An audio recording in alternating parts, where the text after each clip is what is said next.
Welcome in, all you football addicts. Happy Football Friday. We have a full load of people today. I don't think we've ever had this many people on the show. But I want to welcome to the show Michelle Meyer, NIL coordinator at San Diego State and founder of the NIL Network as well. Great to have you here, Michelle. Thanks for having me. And you're actually making history on the show. You're our first ever woman to be on the show. So Awesome. There's got to be a symbol for that. Where's my reactions? That's it. I've tried to get some other of my former classmates on. Can't make it on, but we also have back on the show University of Georgia professor Dave Muia, and I guess Maryland consultant too, right? Yes. Good to be with you. Nice to meet everyone. Glad to have you back. So yeah, we're gonna start off with Michelle and talking about some NIL stuff. I thought it was great timing that we scheduled you for this show in particular, having the NFL Combine going on. Not that has too much to deal with NIL, but talking about college players going to the pros, sort of a correlation. So yeah. Combine, I think also going into March Madness, we're going to see a lot of activity kind of spiking over the next couple of weeks here. So it's going to be an exciting time. Yeah, for sure. So yeah, just starting off, give us a little bit about your position at San Diego State and what you do. Yeah, so I was hired at San Diego State in November. So I guess now it's been about 4 months here. And really with this position being so new across the country, I think that San Diego State was the 4th or 5th institution around the country to hire for an NIL specific position. At a lot of other schools, really the NIL duties have just been tagged on to either the assistant compliance director, student athlete development, that kind of thing.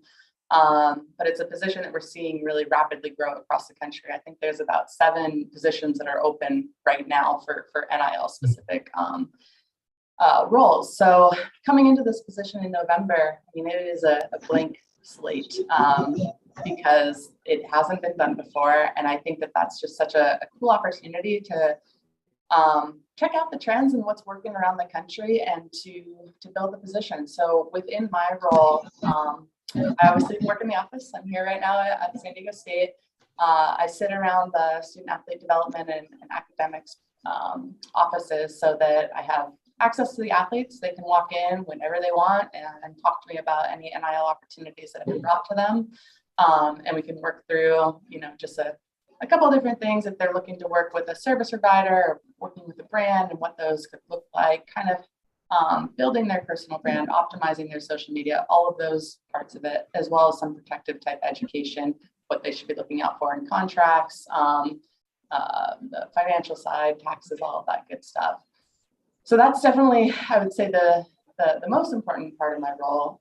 Second part that is going to be massive here, we're actually looking to launch our NIL program pretty soon here. So I'm very, very excited to get that out publicly.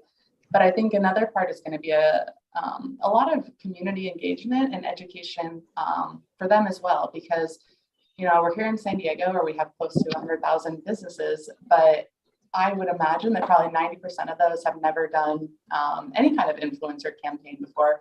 Nevertheless, trying to navigate what it looks like for our working with college athletes. So really talking to our fans, the alumni, donors, as well as all the local businesses about what that looks like really, and educating them on some of the trends around the country and then letting them go from there. Yeah. I couldn't even imagine. I know I have a hard enough time marketing for this thing, trying to get people interested in football podcasts when there's a million other football podcasts out there to listen to. But so I guess you kind of answered the how the NIL situation is at San Diego State. I don't know if you've had any contact with any of the other schools within the Mountain West, or how that whole dynamic works. It's been obviously so I also founded, as you mentioned, NIL Network. So I've been really studying the space extensively for about the past year and a half, and following kind of how these trends have developed has been absolutely fascinating to me. But really it started, with these university specific platforms, the collective groups, the hyper localized marketplaces, definitely started out in the Southeast and Southeast Conference, which makes a ton of sense. And now it's slowly started growing west.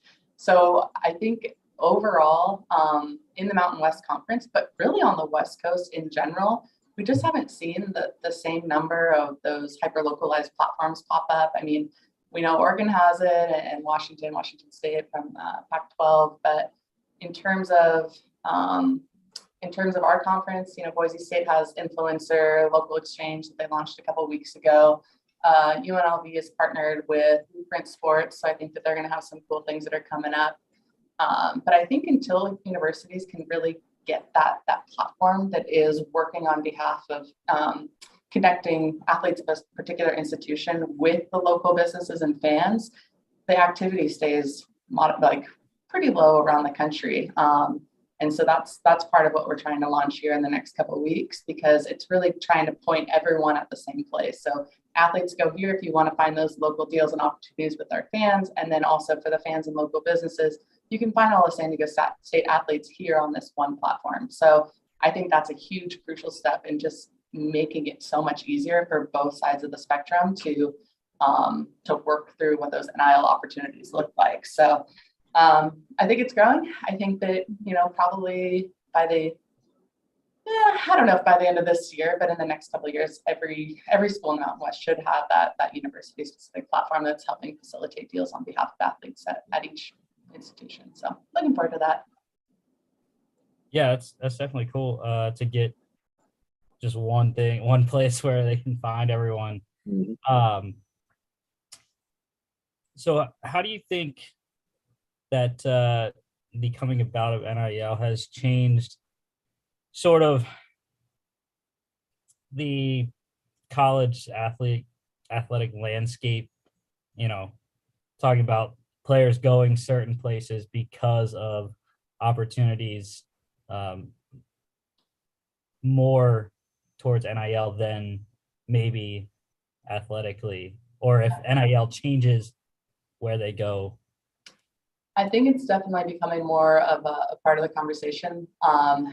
For better or worse, I know a lot of coaches around the country are not very happy with just how this kind of got, the NCAA punted last minute to the institutions and to go by the state NIL laws. And obviously the trends now are that these collectives and groups are popping up for the intent of recruiting purposes. And I know that one group in particular was pretty vocal about, we talked to all the recruits and then they all committed to our school. And you're going, there's a third party that's talking to all these recruits. Like, I wonder if that had any inducement in it. But I think that,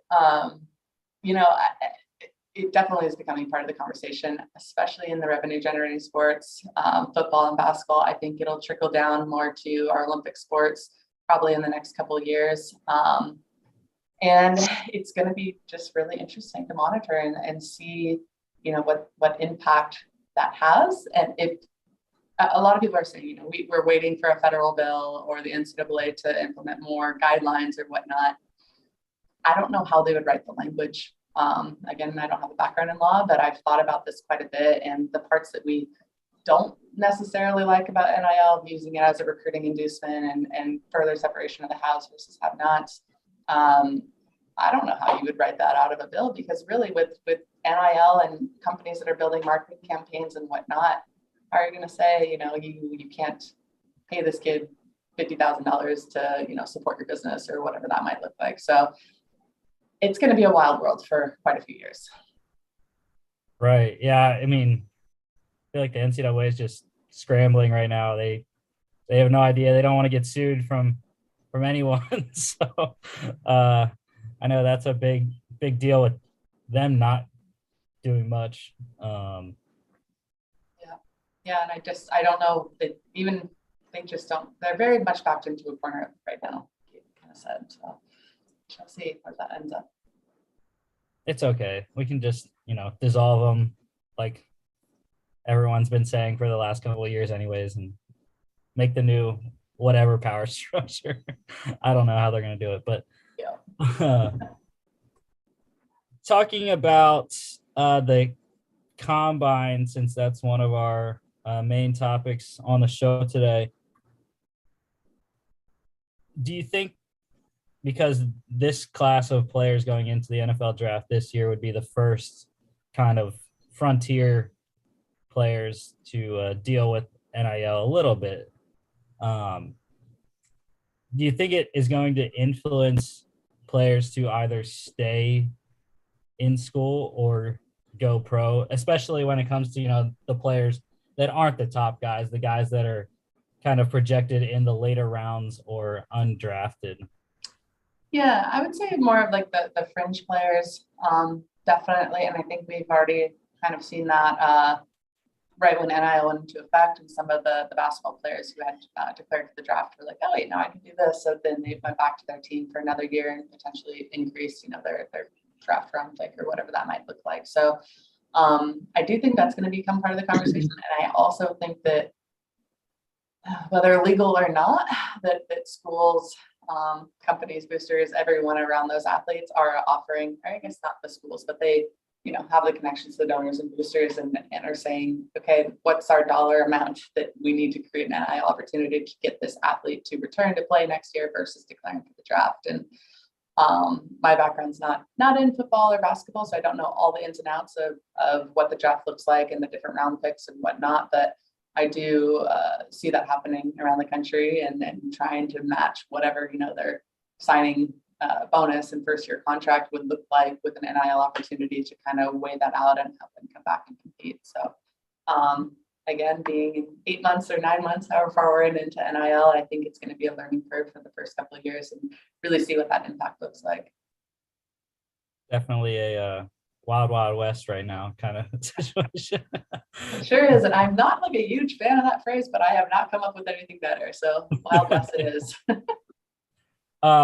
Chris, Mark, Dave, did you guys have any other questions in terms of NIL or anything? Well, the one thing I kind of was thinking about is, I mean, we've been talking about like football and basketball, but like, is it making a big impact in the other sports too?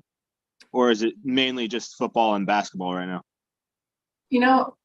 This is one of the things that I haven't really appreciated that much from the first 8 months of NIL, because of course the media is covering those big dollar deals and not as much. We're not seeing in the media all the small deals that are being done on campuses across the country.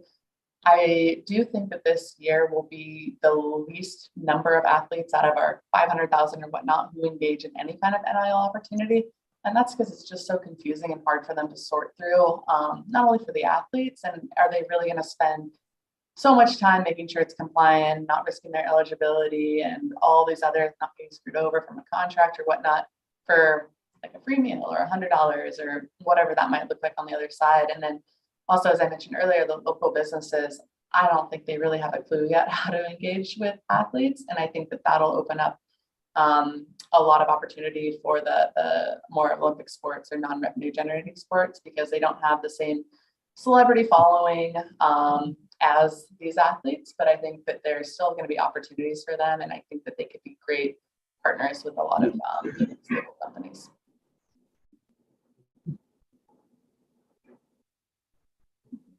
Dave? I don't know. I'm trying to use a little technology there and get my hand up. So I don't know if that did it show. I see it, yeah. My hand. Oh, fantastic. Hey, I apologize. Somebody was pounding on my door here at my home. That's why I hate working from home, even on a Friday night at 5 o'clock. So I apologize for getting up, having to leave. I hope, Michelle, I didn't miss too much. I've already can tell you how much I appreciate what you do. I'm old school when it comes to this. Where I'm working at the University of Maryland, we are struggling, and we're not struggling with NIL as much as what NIL has implied what people can do. Coaches want, and as I don't know if you mentioned collectives. Do you have a collective there yet? Did you mention that? Did I miss that? We do not, and we're really, I think, we're looking to launch our program in a couple of weeks here. But in my mind, because you kind of see how the collectives have popped up around the country, that there's been those who have been started by the super fans of the school, and they pop up overnight, versus there's also probably about 12 companies in the space now that started as national marketplaces or potentially bigger agencies that are now niching down and serving athletes from particular institutions. So what I've kind of talked to San Diego State, like our leadership team about is, we can take more of a passive role, sit back and wait when inevitably, a super fan will create a group in time. And I think that that's a little scary because they don't necessarily understand all the rules of compliance, how to keep athletes eligible, how to keep them safe, how to read a contract. Like they, can pop up these businesses, form an LLC, make a website, and all of a sudden they're running collective on behalf of San Diego State. Well, yeah. Sorry, well, it's finish real quick. So, or you could do more active, side of things, do some research and find the company that you can then point those local businesses, people who are interested in working with San Diego State athletes too. So I think that second route is just a little bit safer for the athletes. So that's what we're doing. Look for it in a couple of weeks. Well, good luck. It's getting pretty crazy. On one spectrum, Texas A&M is raising $30 million in a collective to give $1 million to every recruit signee next year. $1 million. The average NIL deal, I pulled my information. The average NIL deal at Maryland, Power 5, Big Ten school, is $780. Okay. Now you're talking about a collective that's going to somehow mysteriously have these players earn this money. But if you've got 25 recruits signed next year, they're each going to get $1 million. Tennessee's in the process of raising $25 million. Georgia launched theirs yesterday.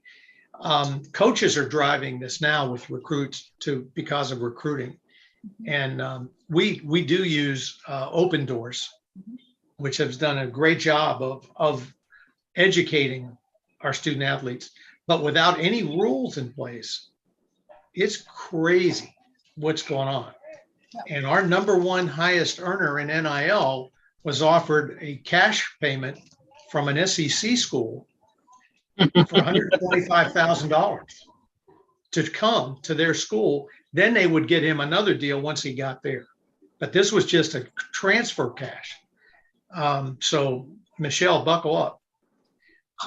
Because once the coaches start putting the pressure on you, that's what I worry about, because they want to,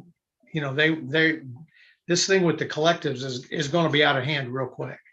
And unless the NCAA, and the only rules we were told by the NCAA and the Big Ten was you can't be involved in it. I mean, I can't raise money for it or decide who gets it or manipulate it. But, that's going to be walking the line. But the NIL as it was started was really pretty noble and really a good thing for the kids.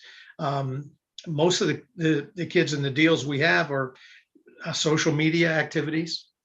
And it goes right down to autograph sessions, which I thought was going to be number one. And autograph sessions, of the 145 deals that we've got at Maryland, only 2% are autographs. So, but this is all before the collective starts and I'm in the process now of trying to find a new basketball coach for us at Maryland. And that question comes up all the time. What kind of collective are you going to have? What kind of money am I going to have to get players? And it's like, what? I mean, it's a new day. I don't want to call it the Wild West because you're in the West, Michelle. I don't want to brand San Diego State. But I mean, it's just craziness nationwide, coast to coast. So anyway, I'll be quiet for a while, but thanks for letting me on. It's good to be with all of you. Yeah. And I think you're spot on there. And I don't remember if you were gone during this part of the conversation, but we were talking about just what what could be included in a federal bill or an NCAA more, guidance that would, take out those parts that aren't necessarily that are the obvious recruiting inducements that definitely fall, but they fall in line with the interim policy of the NCAA right now. And I just don't know what that would even look like. I know. Oh, I do have another comment. I'll try to press that. I'll just raise my hand. Hey, Michelle and everyone, the way things have happened since, let's just go back to the 1st of August and come through football season and now then here. The state of Alabama has repealed their original NIL law, and they're writing a new one to be more competitive with Texas and Georgia and Florida. It's pretty wild. I thought it was interesting when the head football coach at Ole Miss, Lane Kiffin, who has spent some time out west, he said that Texas A&M should pay a luxury tax for having such high-priced talent on their team. But yeah, pretty crazy stuff. But great topic.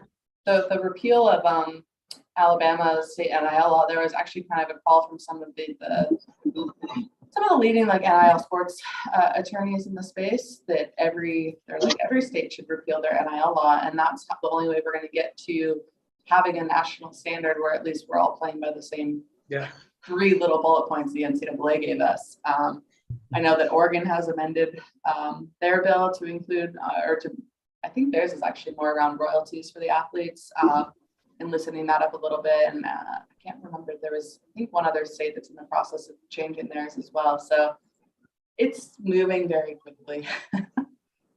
Well, I wish we had somebody dedicated to it as yourself. We're using our compliance staff, and they're swimming upstream trying to keep up and with coaches and boosters calling and writing. So we really need to think about a position as well. So I applaud you and John David for getting ahead of that. Yeah, and I think that's kind of where I've shifted my I guess what the content that I've been creating for NIL Network. I'm focusing more now on how within administration you can help your athletes. Right now I'm working on a piece 5 ways you can help your athletes for free in NIL, because I think that so many schools, most of the schools, even within the Power 5, they don't have someone dedicated to NIL, and it is growing. It's so hard to keep up with. I am in this space reading about it for hours every day and soaking up everything I can, and it's still very confusing. And so how can I help, the rest of these schools? Because I think also if schools aren't providing guidance and resources to their athletes, then those athletes are choosing, not to engage in the space because they don't feel confident going about this. The last thing they want to do, especially if we're not talking life-changing money here, but risking their eligibility is just not worth it for $100 a free meal or whatnot. So I'm really hoping that over the next couple of months that schools will start adding very simple things, your institutional policy, a little frequently asked questions for local businesses, how they can engage with your athletes. Even having a directory of athletes at your school who are interested in NIL opportunities. I know that you guys have one there. So that it's a place that if people are asking questions to coaches, to anyone in the athletic department, that you can point them to the site, and then they can go and learn there and potentially, increase the opportunities for your athletes. Yeah, I think the SEC definitely, if it's ever going to be a even playing field or even close to that, I think the SEC definitely is going to have to be the most regulated. Like Dave was saying about the millions of dollars they're just paying recruits that haven't even stepped on the field yet for them is just ridiculous, especially at the SEC schools that have the most money. So. Yeah, I'm waiting for Alabama's collective to pop up. We haven't seen theirs yet, and I'm sure it's coming. Mm-hmm. Right, that may even be too legal. That may be too legal for them. They may want to. It may just keep working in the shadows. Not going to be public with a collective. But yeah, I was surprised Georgia was late to it too. They said they did the press release yesterday. Yep. and on well maybe no Wednesday. Wednesday was the day they released did a press release and the whole thing. Um, uh, I'll shut up after this, but the other side of these collectives and these some of these big NIL deals are a little suspicious. Student athletes started getting 1099 forms from some companies, you know, at the beginning of February, and that's really when it starts to like, what am I going to do with this? And they're going to pay taxes. And there's a restaurant chain in the Southeast. It's a big sponsor of the Southeastern Conference called Zaxby's, and they paid $3 million to student athletes at Georgia, and they said they sent out the tax forms and they were not well received when the kids got the form. So there's so many sides to this. It's not even, I don't even know what sort of geometric pattern it forms, but I heard one time that what's that? I heard once that some student athletes were not disclosing to their school because they thought if they disclosed, then they'd have to pay taxes. You're like, it's not right. The school's the last. We're not even thinking about it. We're there to advise and educate. And maybe that's sort of the same thing, but we're just there to educate and maybe connect them with Open Doors. And Open Doors is starting to get into the collective business now too, to try to keep some connection to it, stay relevant. But yeah, these kids that picked up, $500,000 last year. I mean, that's a 40% tax in Georgia, and I wonder how much of that money's laying around the dorm room to pay it by April 15th. So. Anyway, lots to. That was another kind of interesting, speculation going into the NIL era about looking at and this is nothing the NCAA could ever control, but looking at the different state taxes percentages, right. And look like Florida with no state tax versus California. Look at Texas. Yeah, it's like, do those states that have an inherent advantage, at least for those top revenue generating sport athletes, the very top of the top, the celebrity type athletes that are going to be pulling in 6 or 7 figures, that's a lot of money that you would be, given back if you went to California instead of going to Florida. So I'm curious how much that is being built into the recruiting pitch for those states that don't have state taxes. Yeah, and that same conversation is being had by boosters with government officials about how they're, what's going on, because the governors all want success in their state schools, but sometimes, the Southeast it's off the chart. I live in Atlanta and still teach in Athens, and so I'm on that campus a lot, but it's just different. It's just different in the Southeast. Yeah. So anyway, but good luck to you on everything. Thank you. And Rusty, thank you for letting me join in. I hadn't been on with you in a while. Yeah. Great. Yeah, but maybe I'll come back on when the Steelers start drafting the quarterback. You can bring Matt Canada on. Yeah. If he's finally allowed. I don't know. He lays low. But anyway, thank you for letting me listen in and say a few things, and it's a great topic. For sure. Fun one. Yeah. I'm gonna try to get Michelle to move to Maryland. If she'll come cross country, we'll put her to work. We'll give you a job. You'll be recruited from all over the country once this gets out. Hey, and by the way, Rusty, you owe me. I'm wearing the Under Armour deal. I think that's part of my NIL deal with Under Armour. So I don't know if they pay me or you pay me. Who pays me? I don't know if Under Armour would like to sponsor us. That'd be cool. Hey, did you get the rights to use the intellectual property of Maryland though, in conjunction with your NIL opportunity? Well, first of all, I'm not sure we have anything intellectual going on right now on this topic if I'm involved, but yeah, that's and Under Armour is one of those places that they're trying to cause trouble. So Maybe it'll work. Maybe they'll get some more business out of it. But anyway, you guys have a great weekend. Thank you too, Dave. All right, buddy. Thanks for coming. See ya. Michelle, do you think that the conferences will, instead of the NCAA making an overarching policy, or do you think if the NCAA is going to make a policy, do you think it starts with the conferences making conference-wide policy, and then, the NCAA looks at those and kind of? I think that could be the route that it goes, but I think we're going to end up in the same situation now with the institutions writing their institutional policies.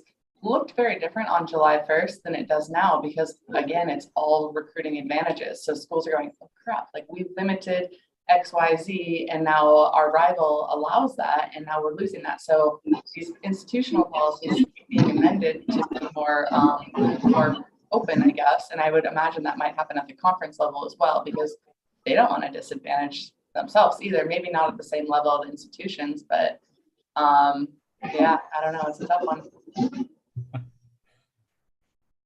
Mark, I know you haven't spoken. Yeah, I know you're on the road. I didn't know if you had any questions. Don't make me get on my soapbox. The best word to use for anything the NCAA does is reactive, and nothing is proactive. It's a great conversation. I've worked in NCAA, now I'm working for Major League Baseball, and we're in a lockout, right? But what's a way to generate revenue? Go take care of your minor leagues. And so NIL is just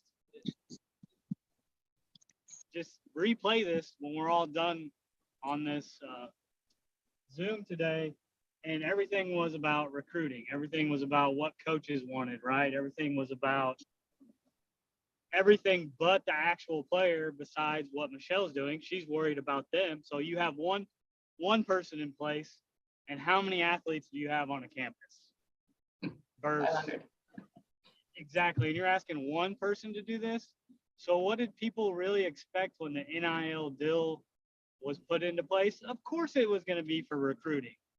I mean, if I'm a football coach, right, and I have a really good offensive line, right, I would get them a deal, a huge deal in NILs as a group, like a group deal. And then I'd go out and try to find my quarterback and tell him, hey, you're not going to get hit because I've already got my NIL deals done for my offensive line. Let's say I'm an SEC school that has been starting a walk-on, right? What a better way than to say, I'm taking care of my lineman, you're never going to get hit. And so it's funny that we're talking about this. And then, like you said, you didn't go to law school, but you're in the NIL position. Well, what does that look like when all the guys are getting deals? What about female sports? Is that a Title IX issue? And then we talk about, hey, California taxes are different than Florida. I'll tell you who's going to be woke up. Miami's about to come back on the scene in football. You're telling me no state income tax and deep pockets with these boosters? They're going to be back on the map real fast. And I say this because we're all going to be looking at each other, looking at Michelle going, what do we do when she's one person taking care of all these athletes? And then you have someone like Mark Emmert, and Lord knows, how does he still have a job being our president? Don't know. If you're the CEO of of Sprint or, Tesla, and a scandal like Michigan State and Penn State happened, you wouldn't be there anymore. But yet he's still head of the NCAA. And then we're essentially operating in the wild, wild west. And so I see conferences making, maybe more across the board rules before the NCAA does, but the NCAA should be making these rules. I was on a phone call with Learfield this week and Tamar Sales, which are doing, the marketing, the ticket sales is now being outsourced. If I had a prediction for anybody, the way that this goes is each school is probably going to have an NIL, coordinator like Michelle. But I wouldn't be surprised if everything gets outsourced to a company like Learfield, Von Wagner Sports, or Peak Performance Sports is like the new ticket sales. I could see them taking on more of a handler for these deals. Because if you don't get a hand on it and the NCAA doesn't make, constitutional rules across the board, then things like the FBI scandal are going to come out. It's going to trickle down to AAU coaches doing more with the athletic department and whatnot. Yeah, the trickle down now getting into even high school is also one of the more interesting topics of NIL. I don't know too much about going, companies trying to get into high school that are for star players that are 5-star recruits and whatever. I don't know if you know anything about it, Michelle. Well, it's been another, it's kind of, we're in the Wild West. I feel like the high school sports and a lot of these companies and brands' eyes is like that next frontier or whatnot. And I've actually been pretty surprised with, but when NIL passed on July 1st, really, I think California was the only state that permitted high school athletes to monetize their NIL without losing their high school eligibility. And with how, the NCAA rules would previously, prohibited them from being able to make money or else they'd lose their NCAA eligibility. But I have been a little surprised at how many states have either proposed a bill or have already even changed their rules and passed a bill that allows their high school athletes to monetize their NIL. I didn't think that they would have the same incentive to do it as the states did at the college level and all the pressure that they felt last year around this time. Just because at the high school level, it's really, at college, if we're looking at who's really, really benefiting, it's the top 1%, maybe even smaller than that. At high school, in terms of who can benefit, off their NIL, it's really even a smaller number than that. But yeah, we've seen it. New York now allows it. I know that there is a couple high school basketball players that had a pretty good NIL opportunity out there. A couple kids in California. I know LeBron James' son just had a pretty big deal a week ago maybe, but it's coming and it's a little scary if you're just thinking about all the boosters around the country and those people who are getting into it's kind of coming into this perfect storm of, with social media and having the access directly to these celebrity people with, DMs and whatnot, along with NIL and along with even like college, gambling in college. Like it's this weird blend of all these things happening at one time and opening the transfer portal as well. That's another thing to throw in there. It's like, this is just a lot to navigate and to figure out. And I think it's hard to say exactly how it's all going to play out, but it's all happening. So we'll know soon or in a few years. Yeah, it was kind of crazy. Kind of right when NIL first kind of started, we had almost right away a case where Quinn Ewers went. I don't know if that's a word, but he declined his high school senior season, graduated early, enrolled in Ohio State for spring ball. And, he's not even 18 yet. Now I forget where he transferred, I think. But yeah, I don't know if that's going to be more the case with the top high school athletes in the country. Yeah, so Texas's state NIL bill, I think, was one of the only ones in the country, potentially the only one that explicitly stated that high school athletes could not monetize their NIL. So Quinn was from Texas, and so his choice, I think he had about almost $1 million opportunity, and also I think it was a equity in a kombucha company. He got a couple cars, I think. He had NIL deals forever, and so. I don't know, I guess everyone's like, oh, he made $1 million per snap at Ohio State. And now he's transferred down to Texas, and who knows what that deal looks like. But also, I think on Mark's point about, Horns with Heart has their deal that gives $50,000 a year to each offensive lineman to promote support like charities.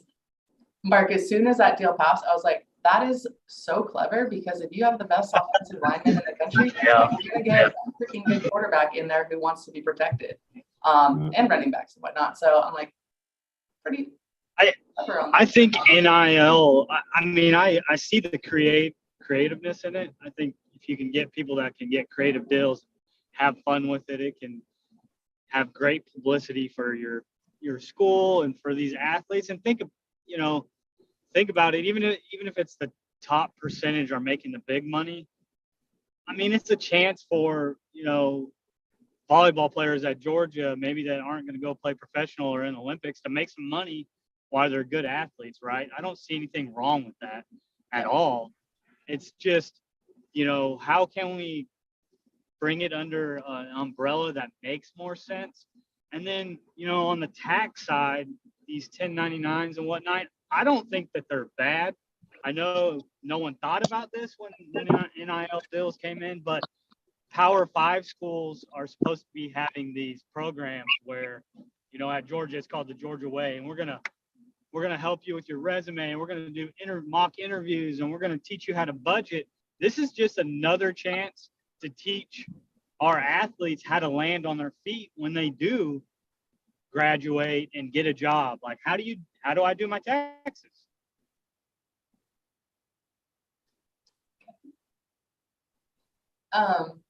Yeah, Mark, that's, I mean, at San Diego State, we have our student athlete development program, Aztecs Going Pro.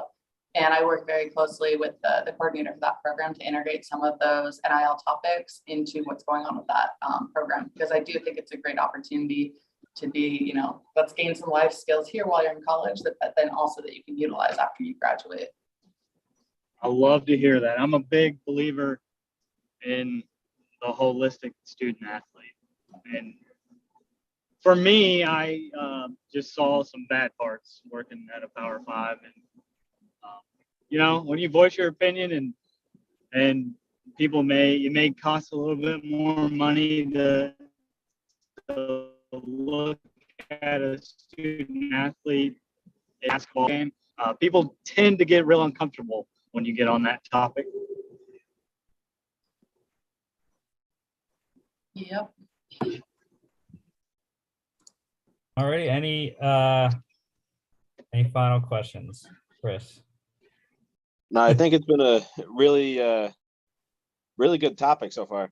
I'm worried about this turning into basically, like, for the purposes of our show, like I just feel like unless they put some sort of cap on it or something, I feel like it's going to turn into like free agency almost. Pay for play is a big phrase. Yeah. That's been thrown around with NIL. One question before she goes, she might be able to answer it. So if anyone keeps up with the Knight Commission, the Knight Commission's recommendation has already been that football breaks off from the NCAA. NCAA keeps, basketball and all the Olympic sports. I guess my question is, do you see that going towards that model? Because I think they could make rules for the sports that they actually make money off of. Whereas football, they, campuses make money, but once you get into the playoffs and the bowl games, NCAA doesn't make any money. So do you see maybe that happening in the future, like NIL deals for women's and men's basketball and all Olympics, and then football, you're on your own? It's a possibility. I feel like there's so many things on the table right now with the NCAA and how, bringing up, I guess, the conference kind of restructure, a new language going to affect this August, but I'm not sure that's going to solve all the kind of issues that we see. But I think that, breaking off football, potentially, I've seen some things about having a, super conference that potentially would break off or play by different rules or whatever that would look like. I think that there's going to be very significant change in the next 5 to 10 years in the NCAA, even if, they just become an organization that hosts championships or whatnot. But I think it's, at least, I don't know enough about it to really make any educated guesses on which way it's going to go yet. But I think there will be some significant change. Yeah, I think that would be bring up kind of an issue too with, they're playing for a school that's a member of an NCAA organization. So how would, I guess to Mark's point that football players would have to go out to someone different. The NIL coordinator at the schools probably wouldn't be allowed to help them necessarily to get, school sanctioned NIL deals and whatnot. All right. I think that is all the time you have, right? Michelle, you got to do more important stuff than be on our little podcast here. It was great meeting you. Thanks. Yes, it was fun having you. Have a good rest of your chat. Thanks, Rusty. I'll chat soon. Thank you. Yep, I'll talk to you later. Ciao. Thank you. All right, that was Michelle Meyer, NIL coordinator for San Diego State. Very interesting topic. Not being someone that wants to necessarily work in collegiate athletics and work in pro sports, that is kind of one of my points. NIL being in the realm of all the red tape, even though NIL doesn't have any red tape right now. But eventually there will be a lot of restrictions, I think, anyways, with how everything works. But yeah, that is one of the interesting things that I would be willing to work in collegiate athletics for. So I think it's not NIL, if that makes sense, but doing our corporate sponsors for the Rangers, something that I encounter 9 times out of 10 when I'm negotiating a sponsorship in the stadium or something at the business place of business, is they always are like, well, can we add players into it, and can we use players in commercials? And what's funny at the professional level is you can, but you have to directly talk to their agent, right? Like I'm not a representative for them. I can't make you any promises. And to some extent, I maybe have lost 1 or 2 sponsorships where I've, in the last 2 months closed, 35, 50 accounts. So I don't see it as on my end. I'm with Rusty. Now that I'm in professional sports, it's so much better than NCAA and all these little rules that may hurt someone's eligibility.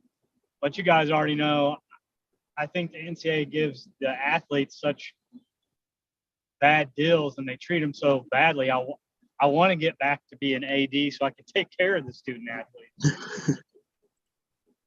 Yeah, well, Mark, at least you're gonna have a season because the MLB lockout doesn't affect minors, right? Nope. They've got me just going everywhere for minor league teams. Alrighty, well, let's get into the next part of the show here. Gonna end the show like we've been doing. Picks 8 and 9 today. That's the Falcons and the Broncos. I got my Tim Tebow Broncos jersey on. The only Broncos jersey I have. I don't have a Falcons jersey. My 2 years in Athens, he did win a playoff game. Who was it we against? don't need to talk about that. Rest in peace. Rest in peace, DT. Rest in peace. Okay, so NCAA news. Couple things.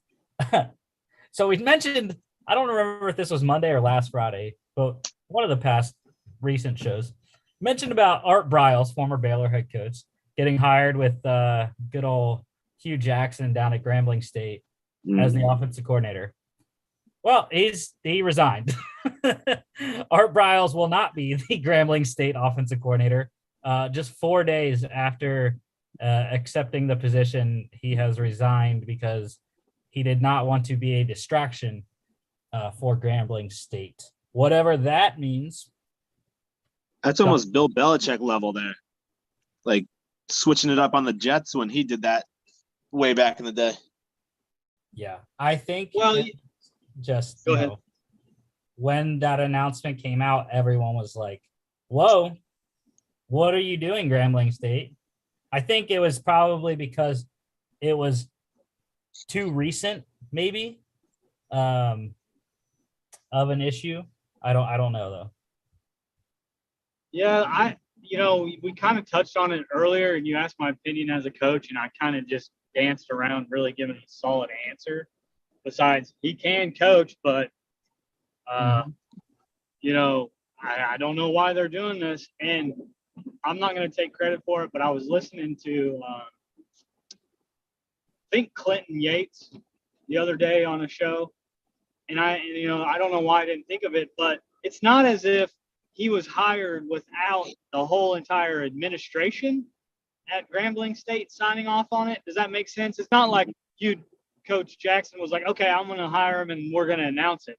Like the president, the deans, everybody had to sign off on this. And I think that's what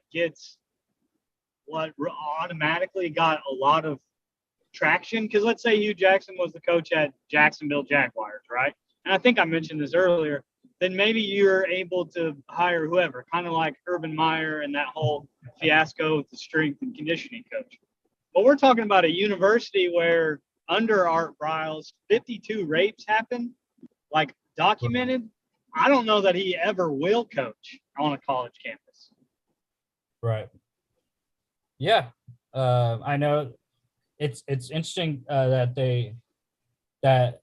we're bringing that up because I was on listening to a CLE conference today about issues within collegiate athletics, and the first topic of the conference was, coaches and, coaching behavior, pretty much, talking about bad coaching behavior.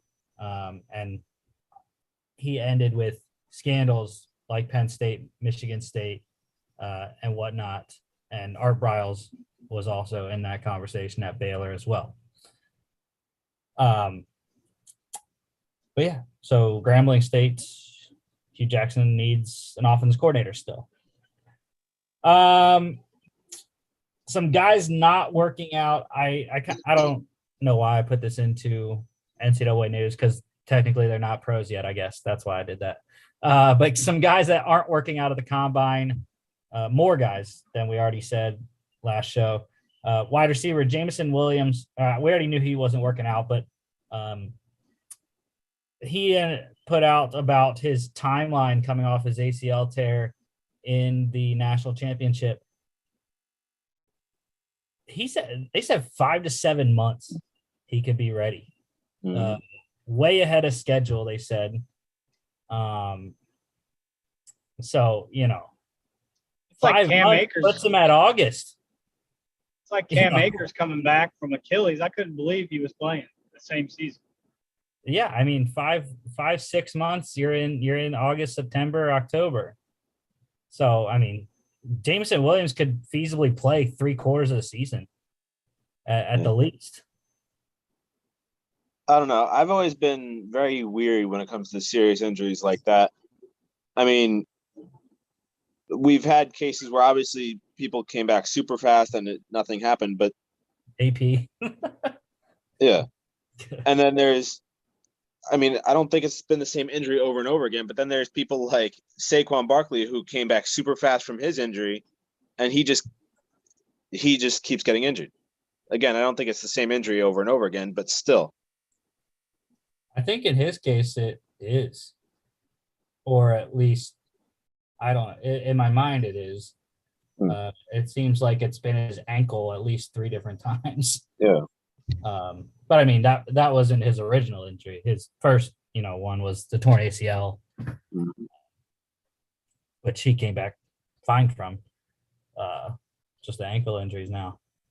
But yeah, so that might, move Jameson Williams up a little bit in terms of where teams were thinking about drafting him with his injury, knowing that you're probably only going to have him for half the season or maybe only like a quarter of the season. And now you could potentially, like I said, have him for 3/4 of the season. I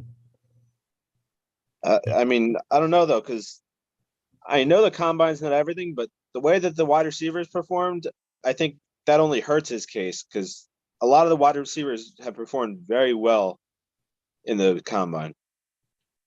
Yeah. We will talk about combine before our mock draft at the end there. Guys not working out though. The top center, Tyler Linderbaum, he won't be working out of the combine. Suffered a mid-foot sprain during their Iowa's bowl game. So he won't be working out at the combine, still interviewing there. Also, Clemson corner Andrew Booth Jr. not working out, strained quad while training for the combine. So he will wait till his pro day. We have USFL news. Not that we're going to be covering the USFL, but I just wanted to put this out there because it's a big top. I mean, it's a big issue right now. USFL was, or I guess still is, slated to start in April. I don't remember the exact date, but the former USFL owners from when the original USFL was in the 80s, they are suing Fox Sports to halt the launch of the new USFL for trademark infringement and using the same logos, same team names, colors of the former teams of 8 of the, I think they had 18 teams in the original league. But yeah, so this is like, will they be able to launch? I don't know. I haven't heard any updates about it, but I just thought it was intriguing, kind of funny too, in my mind. Yeah, I mean, I don't know. That's just a weird situation. Did the revival of the USFL, did those people that were doing it not really do their homework? They didn't really check beforehand to make sure it was okay to do that? I think the biggest issue is that the people that were creating the new USFL just didn't bother to check with the old USFL owners, thinking that they wouldn't care because it's 40 years later. And but obviously their lawyers did not do a good enough job because they didn't check to see who still has the rights to the team names, league logo, and everything, essentially. So, again, I don't even know who owns the new USFL. No idea. They're not out there on social media like The Rock is, him being the XFL owner. So yeah, I'm excited for that one. At least that one, the XFL put out that The Rock purchased the XFL. The new USFL never said anything that they purchased the rights from the old USFL owners. So I don't know how it's going to get solved or how they're going to launch, but they're going to have a big issue if they don't launch this year because the XFL launches next year and you're not going to be able to compete with another league launching at the same time. It's going to be hard, especially when you have such a great businessman and well-liked celebrity like The Rock being the front and the face of the XFL. So, okay, NFL news. Again, this is one of the biggest things I love about the combine. This is where you get all sorts of big news. So this one was big-ish in the grand scheme. It wasn't that big, but the NFL and NFLPA have agreed to suspend all aspects of their joint COVID-19 protocols. No more testing. And it does say suspend, not cancel. Just there's, another variant or whatever. I was very happy. Our mask mandate got nixed on Tuesday. All of us at the law school here were finally able to see everyone's faces. Or not if you choose to still mask, but whatever. Yeah, our I think New York State happened last week, but our schools finally took it out on Wednesday. So I believe everybody now has the option, and it's not mandated anymore. Yeah, it was funny though. My civil procedure professor, he all of my professors are still wearing a mask in school for different reasons, but God love our civil procedure professor. He brought in, he did this in the beginning of the semester too. He had a COVID graph, and he showed us like where it was at the beginning of the semester and then where it is now.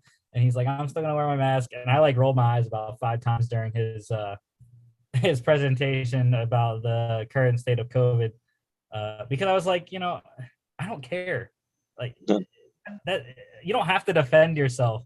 If you want to wear a mask, still wear a mask. I don't care. I'm not going to, but that's fine. That's my decision. That's your decision. I don't care. Yeah. Do what you want. Okay, getting into more football stuff here. The Cardinals. So they have their sort of issue with Kyler Murray right now, but they did sign their 2 other parts of the triumvirate there.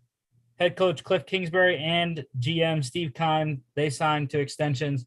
They are now signed with the Cardinals through the 2027 season, 5-year contract extensions for them. Again, now they can focus all their energy on signing number 1.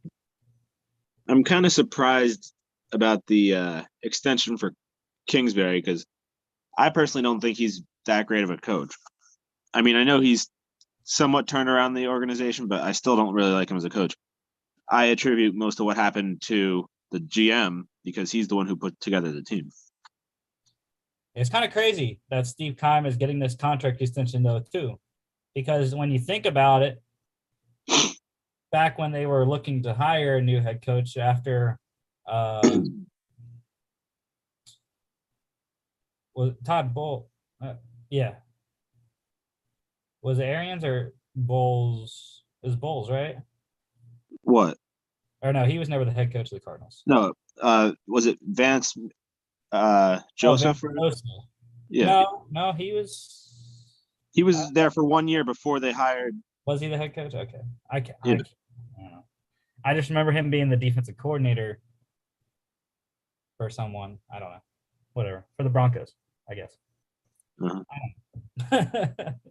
But regardless, back when they were looking at hiring a new head coach, Steve Keim, it wasn't even sure that he was going to be there. There was questions about whether they were going to get a new GM and head coach. But he weathered that storm, and now he gets a new contract extension. So, but yeah, you got to say Kingsbury and Kyler Murray together, 3-13 to 5-10-1 to 8-8 to 11-6. Yeah, they've been steadily climbing up, but I don't know. Maybe it's because of their division that they're in, but I still don't really see the big deal about them. Yeah. The Steelers added another list name to their GM interview candidate list, and I'm very happy that he is added to this list. It is ESPN analyst Louis Riddick will interview with the Steelers for their GM spot again. He's another guy that I would very much be perfectly fine with. I love Louis Riddick. He's one of my favorite draft analysts and analysts overall. I forget that. Does he have experience in the front office? Yes, he was with the Eagles under Andy Reid, and also I forget, he was with one other place too, I think. But yeah, for a couple of years there under Andy Reid, he was the director of player personnel for the Eagles. But yeah, love Louis Riddick. Would be perfectly happy with him getting the job. But like I said, internal candidate, my number one still Omar Khan. Would love Louis Riddick. I'm blanking on all the other names that are on the list because they have like 15 guys at this point that are on the list. So, yeah, normally the list gets shorter, but they just keep adding to it and not taking any names off. So, well, again, like I said on Monday, like they can. There's no other GM openings. They can interview however many people they want, not having to worry about someone else hiring a person that's on their list. So, the Dolphins GM, Chris Greer, he said this was a interesting comment at the combine at his presser. He said they actually reached out to the Saints to gauge whether Sean Payton was available in a trade. And of course, the Saints blocked all those movements. So, but the Dolphins did ask. They asked the question at least. We all already know what's happening. He's going to sit the year out, and then when McCarthy gets fired at the end of the year, he's coming out and going to the Cowboys. No. Leave Mike in Dallas. That's fine. The Packers. They are apparently preparing a short-term deal for Aaron Rodgers if he decides to stay in Green Bay. Not sure whether that's going to happen. I think I heard that he was going to announce his decision within like the next week, because kind of has to in order to allow the Packers to change their plans if they need to ahead of free agency in 2 weeks. So yeah, I forget where or who I saw say it, but there was an ESPN article I read that said that he is expected to stay in Green Bay at this point. Yeah, I still like torturing all my Packers fans here, saying that he's going to leave. But it does seem like it is trending toward him staying in Green Bay. You never know when things can just change real quick and do a 180 in the NFL, go south very quickly. And I guarantee you, if he stays, then Devontae Adams is going to be in Green Bay next year too. Because I don't think that Rodgers would agree to stay unless the Packers tell him that they're like keeping Adams, whether that be through the franchise tag or an extension or something. Yeah, and the short-term deal they're working on or being prepared for him would make him the highest paid player in the NFL. So, which kind of doesn't make sense. If you want to win a Super Bowl, you can't be the highest paid player. It's not how the salary cap works, Aaron. Take it from Brady. Exactly. And even Patrick Mahomes too. He took a team-friendly deal. $50 million a year. Yeah, but it's 10 years. Still, $50 million a year is still a lot. How they structured it. It's all in the structure.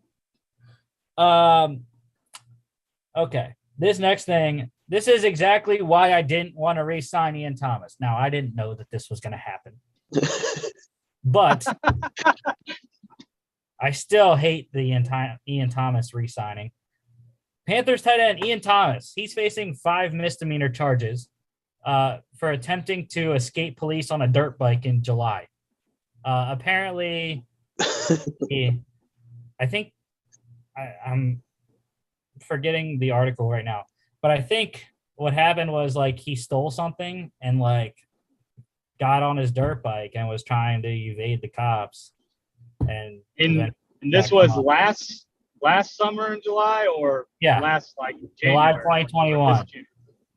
July 2021. Okay. I mean, he catches. I don't understand why it literally took. I don't understand why it literally took until like the week after he got that deal for that to come out. Yeah. It was almost as if they were waiting for him to get paid to then turn him in about that. Interesting. Of course it did. Because that's just how things work, So, again, it's stupid contract. You can find a freaking blocking tight end in the draft this year. Go draft. You leave that man alone. He was trying to steal someone's catches he never gets. Go draft freaking Connor Hayward, Cam Hayward's brother from Michigan State. Go draft him in the 6th round. He can play fullback and he can play tight end as a blocker. There you go. Not that hard. Speaking of tight ends, Cowboys tight end Blake Jarwin. He had surgery last month for a hip injury. The surgery was considered uncommon for an active NFL player. So he's not expected to be ready for the start of this season. Brings into question, what are they going to do with Dalton Schultz, who is scheduled to be a free agent? Will they franchise tag him or not? We have like there's 4 Cowboys things like in a row here. So we're going to be on Dallas for a little bit.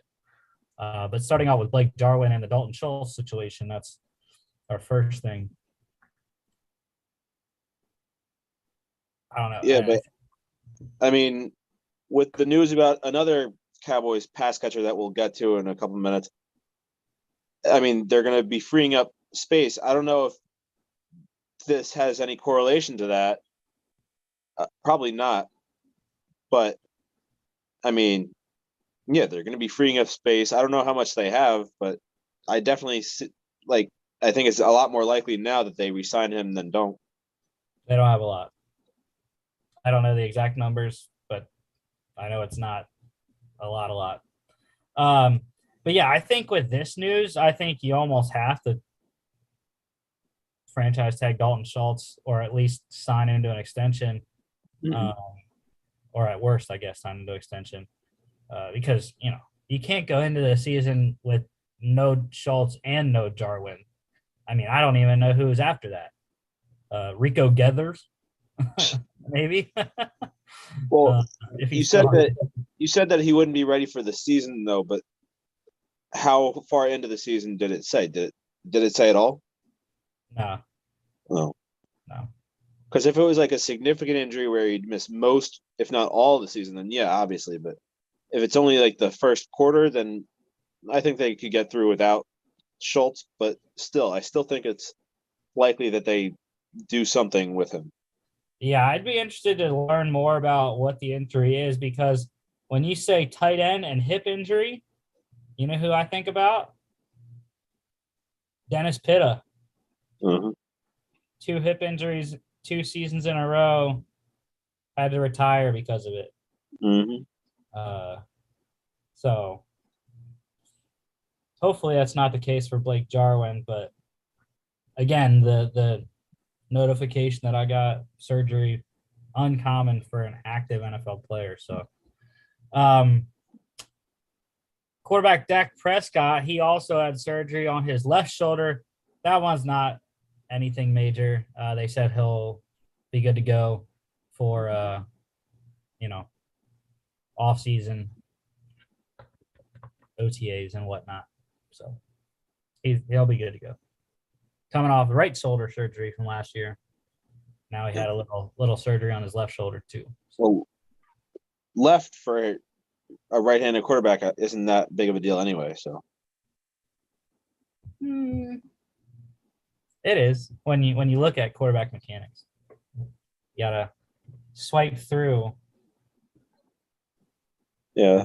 I'll come over top, but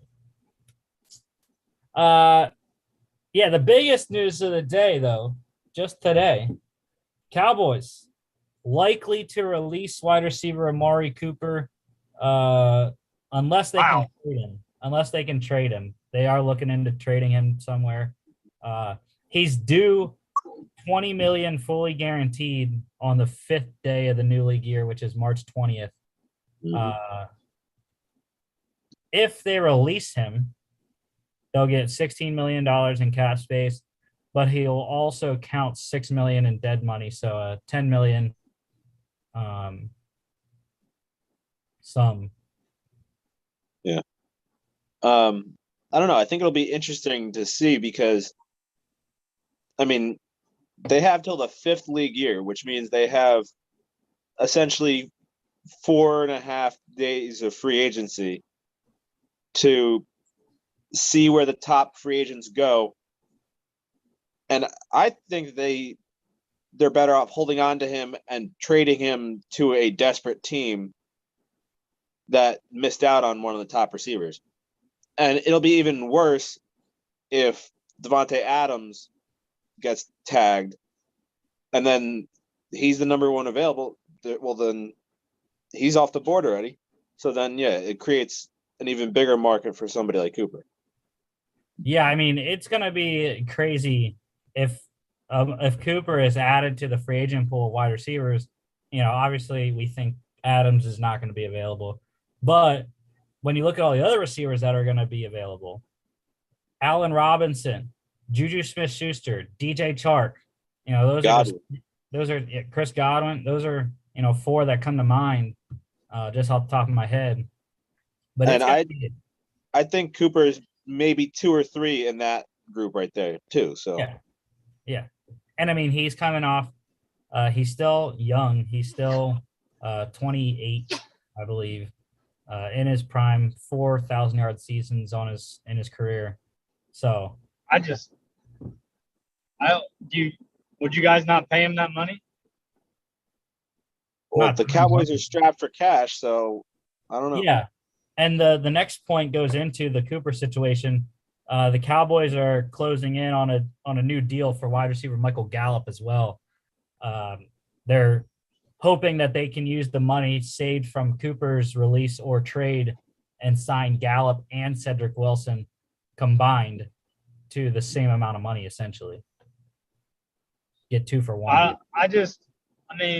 I get the football scheme to it. Does that make sense? Like, okay, salary, money wise, we could sign these guys. But if I'm the Dallas Cowboys and I'm looking at the drought that we've had, don't you want to have the most talent? Aren't you a team that is worth the most amount of money? Well, I think also you gotta think about the draft. I mean, this is a really good receiver draft, depth wise. So you can get, another.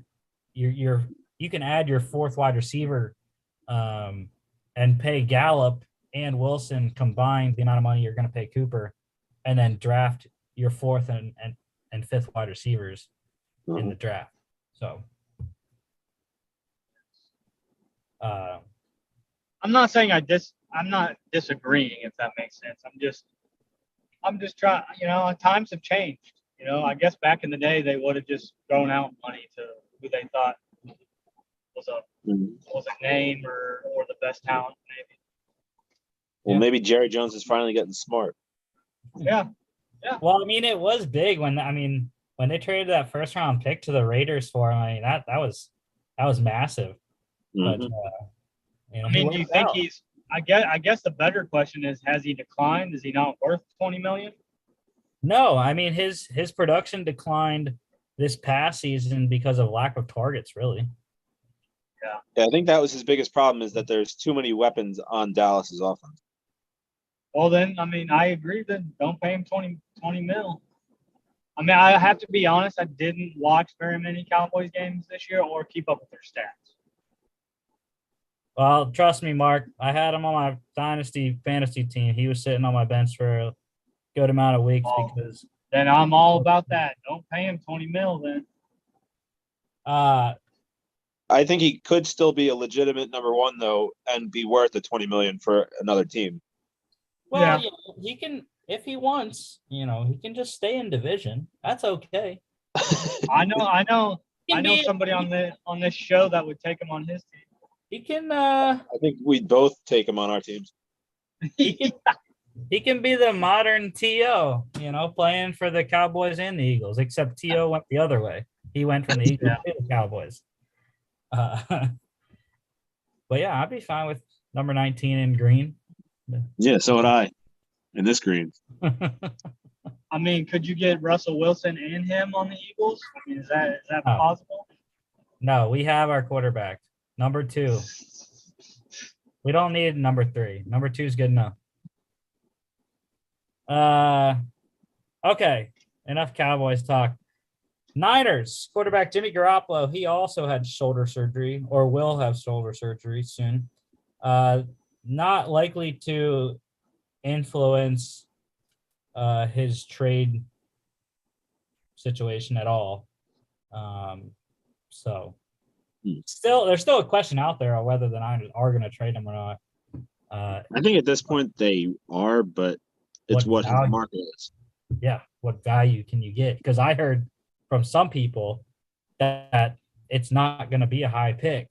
I heard from some people that it's going to be a day 3 pick that they're going to be able to get for him. So, and well, does he have any say in this or no? Like he doesn't have a no trade or anything, right? No, not that I know of. I didn't think so. And I was really kind of mad because the bold moves article that I read on ESPN today said about the Steelers, and their bold move would be to trade for Jimmy Garoppolo. I'd be like, nope.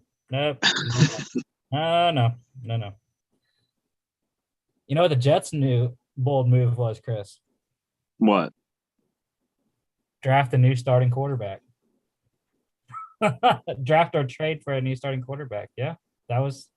I don't know why they would draft one. Trading for one, maybe. There's precedent. There's precedent out there with Kyler Murray. They drafted Josh Rosen top 10 the year before. They drafted Kyler Murray number 1 the next year. Yeah, but Zach Wilson was the number 2 overall pick, whereas in that year with Rosen, he was like the 5th quarterback off the board. So I think it's a little bit different. Still top 10. Was 10. Yeah.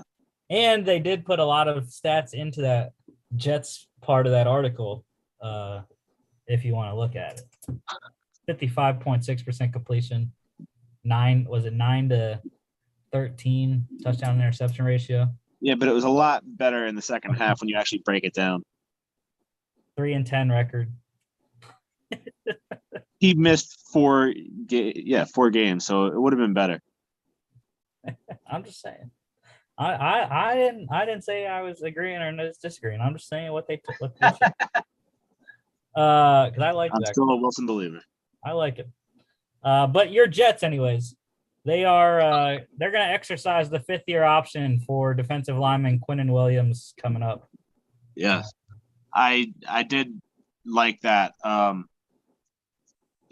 mean, he hasn't really been worth the number 3 overall pick to this point. So I'm glad that they had that opportunity to exercise him, because I do think he's been a good player, just not 3rd overall pick status. So this kind of gives them that extra year to evaluate and really see if he's going to be worth a new deal. And I mean, with hopefully the defense back to full health and potential additions through the draft and free agency, I think that Williams might have a chance at having a very good year this year. Yeah, we'll have to see if they can get anyone to help them beside him. The Bills today, they have granted wide receiver Cole Beasley permission to seek a trade. Now, GM Brandon Beane said the door is not totally closed for Beasley to return. They still like him, but they are willing to let him go via trade if someone gives up enough value, which I think would be a 5th-round pick would be the max for Cole Beasley at this point. Well, as a Cole Beasley fantasy owner, yeah, he needs to get out of Buffalo, because throughout the season, he just kept losing targets every week. I mean, I know Sanders isn't there anymore, right? It was only a 1-year deal for him. Yeah, he's a free agent. So he doesn't really have to worry about that anymore. But I still think that there's going to be another receiver added to that room at some point, whether that be through free agency or the draft. And some of those other guys that are on the team, too, took targets away from Beasley. So, I mean, unless Beasley's okay with being the 3rd, maybe even 4th option, then I don't see why he wouldn't go for the trade. Yeah, I mean, he had his games. He had some games where he just blew up for the Bills. But yeah, maybe a change of scenery would do Cole good. Round out his career somewhere nice, having a chance to win a ring. But Josh Allen does like it. Yeah. It's the fact that Gabriel Davis is now coming into his own as the number 2. So they also have Isaiah McKenzie too, who had some really good games last year. The Giants. This was just like, holy crap, earlier this week. Giants could be in the trade market, potentially trading away franchise icon Saquon Barkley, and also corner James Bradbury, who was in the last year of his deal as well. I mean, the Bradbury one I'm a little bit more surprised about. The Saquon thing, I was saying it last year too in the offseason, because Barkley is such a injury-prone player. I think that he's just losing value more and more every year because of his injury-prone and just the fact that he hasn't really been able to stay on the field. So get as much value as you can with him now before he loses all value and has to retire because he can't come back from an injury. So far, I've been right on Saquon Barkley. I told you. I said when he went to the Giants, he was going to be our generation's Barry Sanders. Has he not been to this point? I mean, he hasn't been as good as Barry was. I was going to say he hasn't been as good statistically, but he had his first 2 years, he was very good. Yeah. Yeah, that's why I had drafted him in our keepers league when we started that, and then I moved on from him this past year. What do you mean by this year, our generation's Barry Sanders? Because he was so highly touted going to the Giants, but the Giants didn't have an offensive line to be able to block for him. And the Giants as an overall team have been just crap for the last 10 years. Well, I mean, I guess in the regard that Barry Sanders teams were not very good, but he was on the field. Right. But when Barkley got drafted, I was like, bro, he's going to a crappy team, just like Barry was on the Lions. They're going to rely on him too much. He's going to be really good. He's going to be really good for like 6-7 years, and then he's going to retire because either he's getting injured or he's done playing for the Giants, and they won't trade him.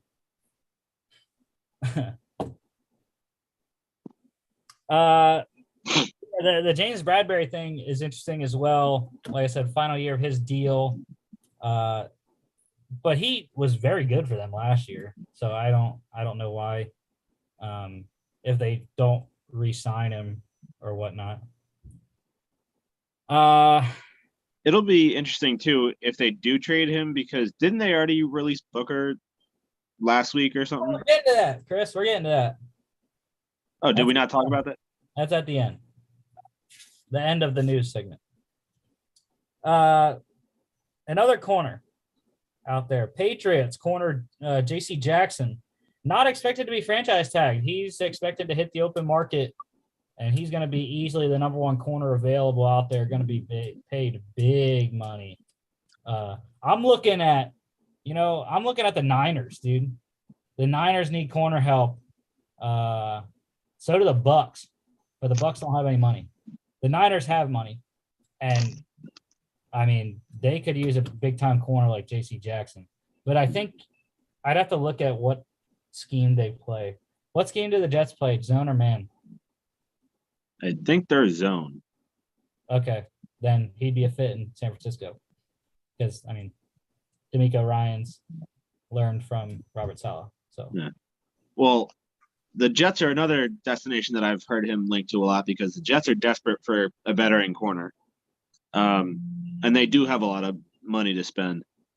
And I don't know if it's ever really a factor for players, I mean, I'm sure it is for some, but it is in division with his former team. Yeah. So, again, I don't know if that has any sort of fuel to the fire, but Oh wait, I actually, wouldn't mind seeing him in green. I think I had that switched. I think he's a better man corner. I think on that bold moves article, I think the Ravens one was to sign J.C. Jackson because he's a better man corner than he is zone. So maybe I had that wrong, but still, and the Niners need corner help regardless. The Chiefs, they are working on an extension currently for wide receiver Tyreek Hill. Apparently, the structure is going to be more normal than his last contract. So Hill staying in Kansas City for the foreseeable future coming up. And the Commanders, just today, Rappaport was, had his another news segment on the Combine show. But apparently the Washington Commanders, they made a very strong offer to the Seattle Seahawks for quarterback Russell Wilson. Obviously, Seahawks have stayed in their denial that they are not trading Russell Wilson.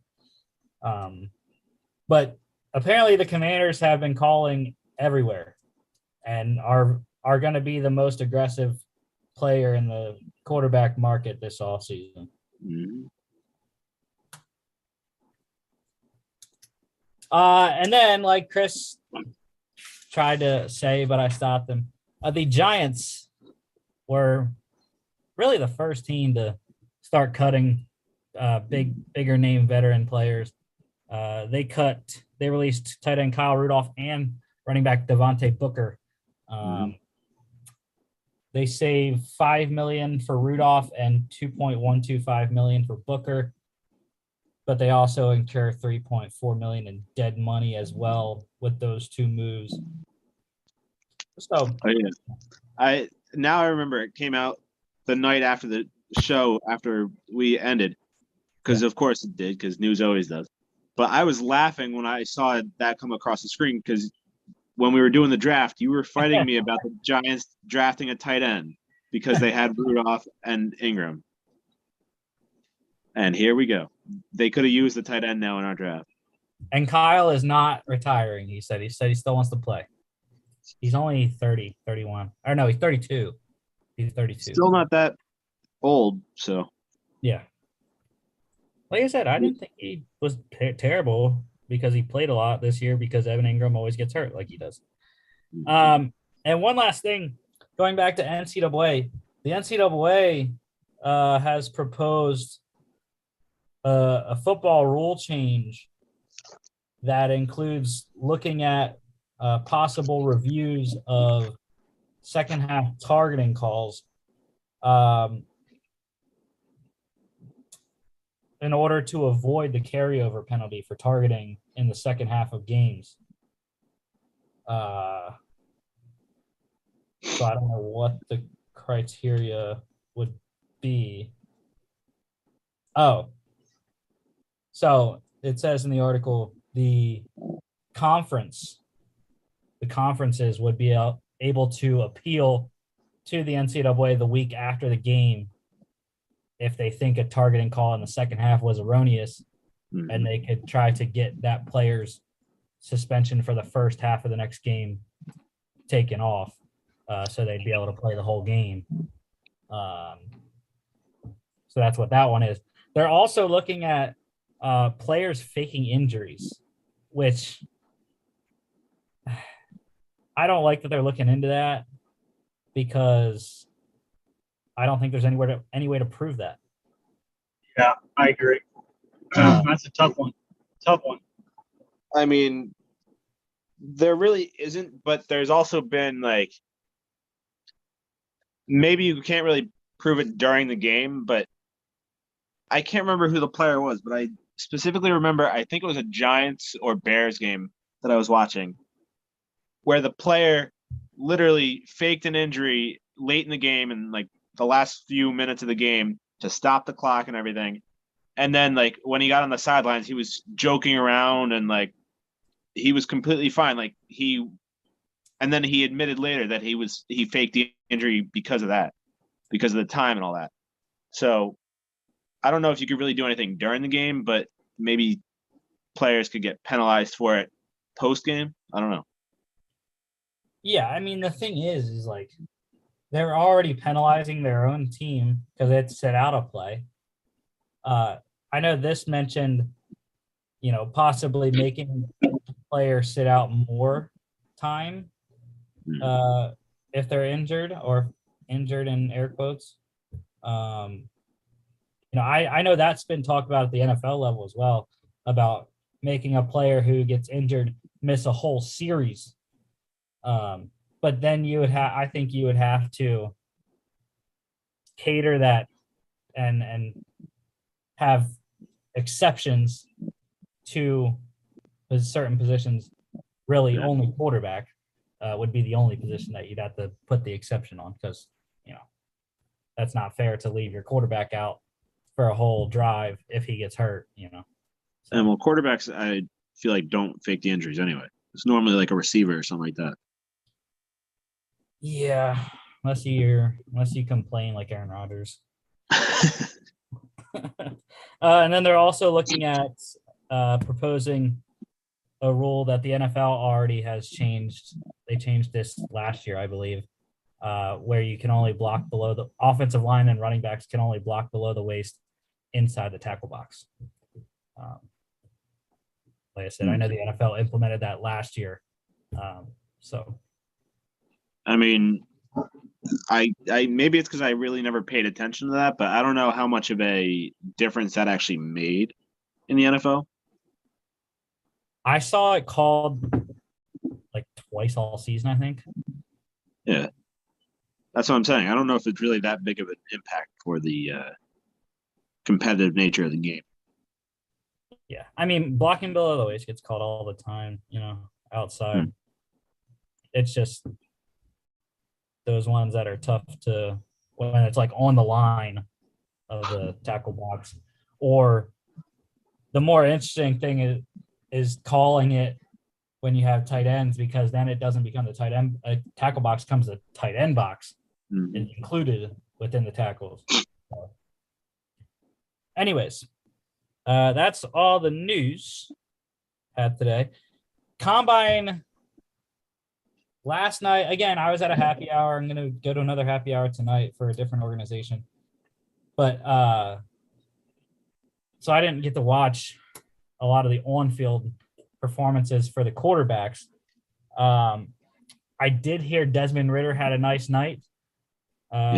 Really the only guy that I heard about in terms of on-field performance. I did get to watch the first group of wide receivers do their 40s and some of their on-field stuff. Some guys that stood out to me, Traylon Burks looked the part of the number one wide receiver in the draft. He did. I was also, this is kind of Penn State bias, but I was impressed by Jahan Dotson. He had a really nice night, I thought. Especially, I was kind of disappointed with his 40. I'm not going to lie. There were some fast 40s, y'all. Oh, my God. Well, including the thing a was, record-setting one, I believe. No. Yeah. Because how was it that much of a difference from their unofficial time to the official time? Taquan Thornton from Baylor originally ran an unofficial 4.21 which would have broken John Ross's record of 4.22, I believe was this. And then they come out with the official times, and it's 7/700th of a second slower. 4.28. I don't know. Yeah, how do they mess it up that bad? He was flying, though. I will say that. And Malik Willis had a great off the field. If you guys haven't seen it, you better go check it out. Yeah, helping the homeless person out. The same issue in terms of unofficial to official times happened to Chris Olave. Chris Olave ran an unofficial 4.32, came back official, same 700th of a second difference, 4.39 official 40. So obviously still fast, but it's just crazy how the official times were so much slower than the unofficial ones for those two guys specifically. Yeah, something doesn't seem right there. But yeah, Jahan Dotson, 4.4340, was happy with that number. I was impressed by Bo Melton's 4.34 for the Rutgers wide receiver. I did not know that he had that type of speed. But yeah, both Ohio State receivers ran sub 4.4s, 4.38 for Garrett Wilson, 4.39 for Chris Olave. Other wide receivers, let's see. Again, I didn't get to see the second group of wide receivers, so the second half of the alphabet. But I did look at some of the numbers. Alec Pierce had a nice night. 40.5-inch vert for Pierce. He also put up a 10'9" broad jump. And his 40 was fast too, I believe. He's pretty 4.41 for the Cincinnati wide receiver. So he had a really nice night. Calvin Austin as well. His broad jump was the second longest of the wide receivers, 11'3". That's at 5'8". He jumped 11'3". That was the longest jump in combine history from a player 5'8" or shorter, or I think 5'9" or shorter, something like that. So I mean, it's getting close to double his height, being able to jump out for that. But yeah, otherwise, just looking at the testing numbers, I don't know anything about this guy, but Isaiah Weston from Northern Iowa, 11.3 broad. He also had a 40-inch vert. I don't think his there was only 3 guys that did the bench for the receivers, but he put up 20 reps for a receiver, which is very good, if you don't know. And then even his 40, I mean, 4.4240.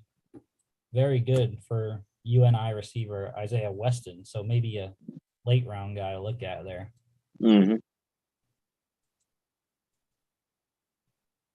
Tight ends also were working out. I got to see more of the tight ends than I did the receivers. Isaiah Likely, I know you've been talking about him, Chris.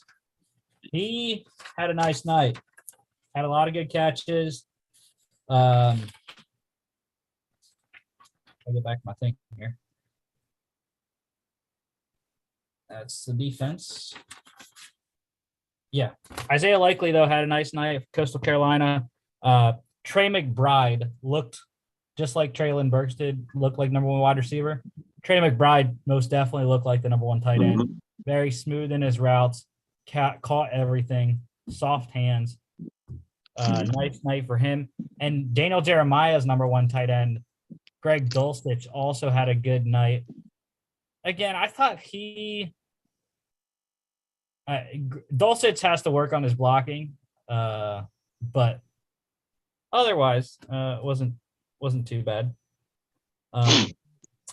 And then a guy that we haven't talked about much, but Jelani Woods from Virginia had an outstanding night at the combine. 6'7", 259. Wow. Jelani Woods. It's a big boy. Yeah. 9 1/4-inch hands, 34 1/8-inch arms. It's almost 2 inches longer arm length than Isaiah Likely has. But yeah, 4.6 140 was the second fastest tight end. I mean, Chigo Conquo from Maryland blew every tight end away, 4.52. But yeah, 24 on the bench for Jelani Woods as well. He didn't do any other testing. But yeah, he had a really good night there. Bench-wise, I was disappointed. My boy Jake Ferguson, the lowest amount of reps for the tight ends. He only put up 15 at 225 pound on the bench. Your boy Jeremy Rucker put up 19. Solid.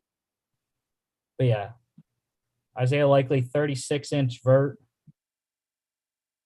Thought you were about to say 36 on the bench. I was like, what? Nah. Daniel Bellinger from San Diego State actually had the longest broad jump for the tight ends, 10'5". Dulcich right behind him at 10'2".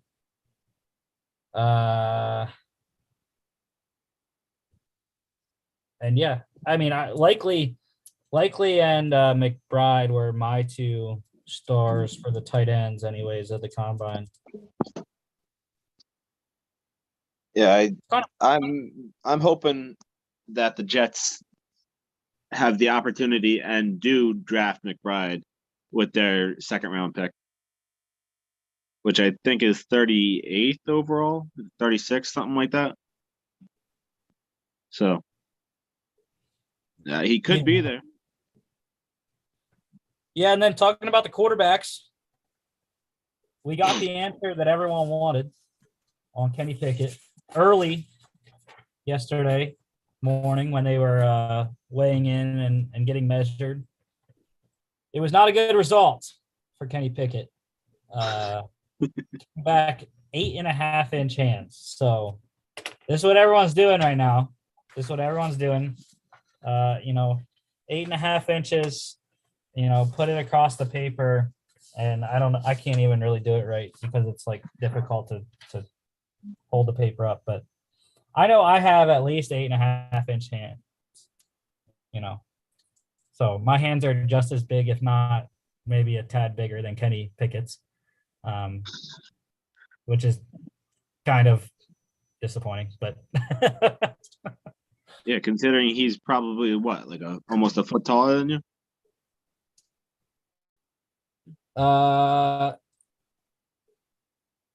Yeah, he'd be 8 inches taller. He's 6'3".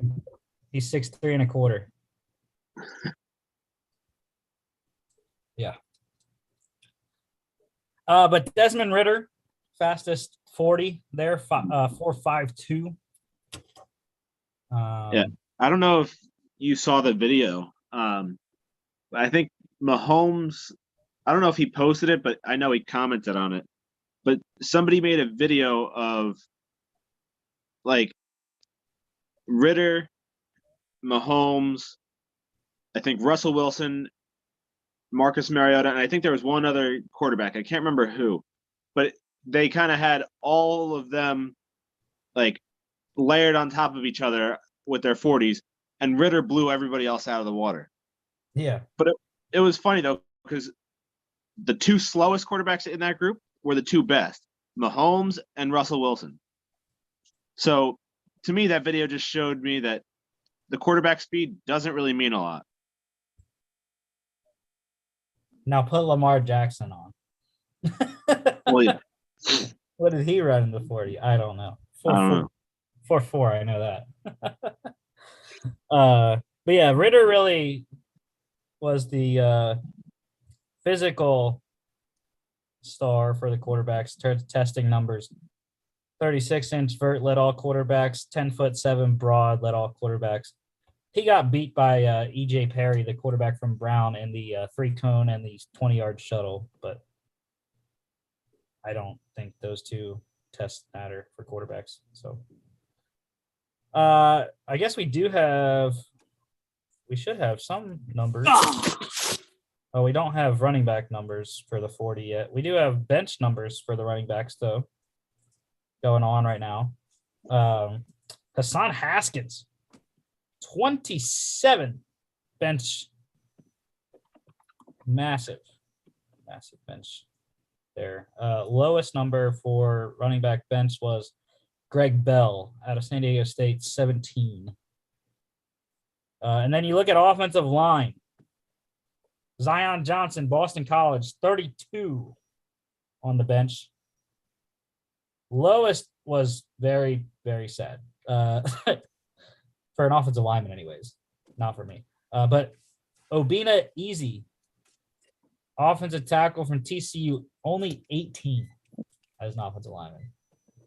Also, one of the bigger names, second lowest number on the bench for offensive linemen, Kenyon Green, guard Texas A&M. He only had 20 on the bench. Not good. Not good. Yeah, not good for the offensive lineman, especially. And him of all of them, too, because he's one of the bigger names, I think, out there. Yeah, I want to see what his. Yeah, and he's not a guy with short arms. He's 34 and 8. So that's perfectly fine arm length for him. But our boy Jamari Salyer, though, Mark, 31 on the bench, tied for second. All right. And then we love to see offensive line 40 numbers, right? So current leader is 4.89. Kellen Deesh, tackle from Arizona State. Trevor Penning, though, 4.91, Northern Iowa tackle. Slowest, which is always great to look at for offensive line, Bill Dunkel, 5.44. I mean, the sad part is I don't think I can beat him. I really don't understand why the offensive linemen even have to run the 40, because they never even have to run 40 yards. That's not true. That's not true. They gotta run down the field sometimes. Half the time when they do, they get in trouble because they were downfield too early. Especially When you're the Dallas Cowboys and you have to spike the ball, you got to run. well, especially because, if you can find, I mean, this is more a conditioning thing than a speed thing, but, you got to put offensive linemen on the kick return team too, and the punt team. So those guys got to run. So just saying.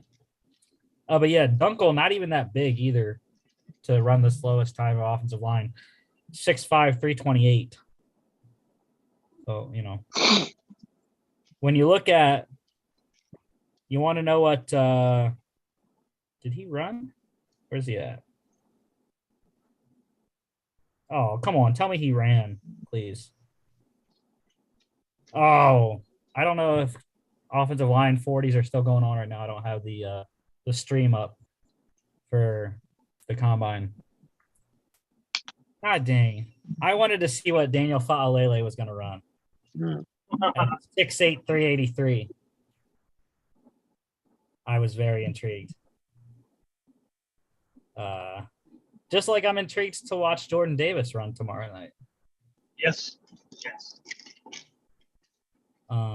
But anyways, offensive line, I already went through the bench. Vert Sean Ryan from UCLA, 33.5-inch vertical, leads the way right now for the lineman. Broad jump, Cole Strange from Chattanooga, 10-foot broad jump. So yeah, the running backs haven't gone through the broad or the vert yet. They've just done the bench. I mean, they're on after the lineman, the offensive lineman, so probably not going to get on until maybe 8 or 9 Eastern, probably, I would say. But anyways, that's the combine right now. I don't think I had any other people to talk about in terms of that. Yeah. I didn't think there was any surprises so far. No, not really. Except for the one guy that technically broke the record with the 40. And then he didn't. But I think I'm much more interested in the defensive combine this year than I am the offensive. Yeah. I mean, defense is the strong suit of the draft, so. Okay. Mock draft, Falcons, Broncos. Wow, both teams actually have multiple picks this week. That's not number 3. It's number 8.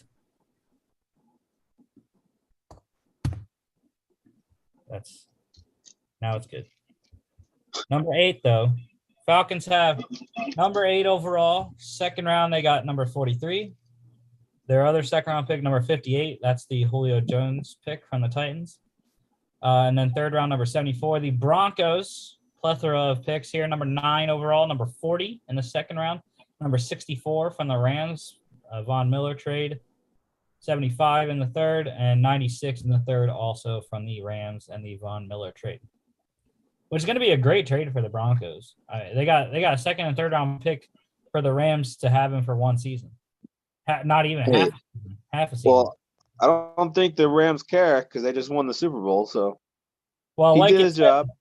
That was on the bold offseason moves too. Was let Von Miller walk, and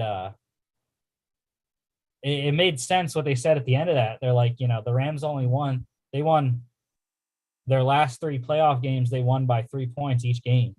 And they were like, if Vaughn isn't on the Rams, do they actually win the Super Bowl?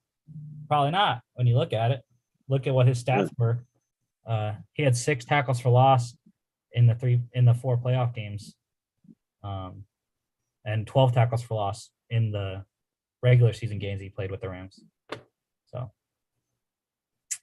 okay, let's get to. I don't think I had this. I don't think I had the mock draft simulator prepped, so I got to prep it real quick. If my internet wants to work, that's the real key. Marquette Wi-Fi, you never know.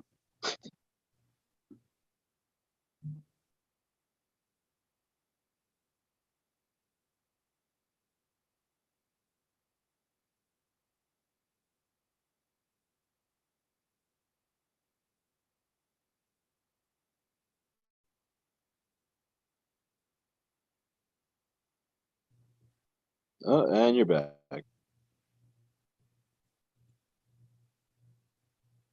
Oh, I froze up. That was cool. Yeah, you froze Yeah, up. well, yeah, because I switched the Wi-Fi. I switched to the secure Wi-Fi instead of the open. Well, That's we lost nice. Mark in the process. No, he was already lost. He probably made it home. That's why he's off. Okay, 3 rounds. Okay, now I can share.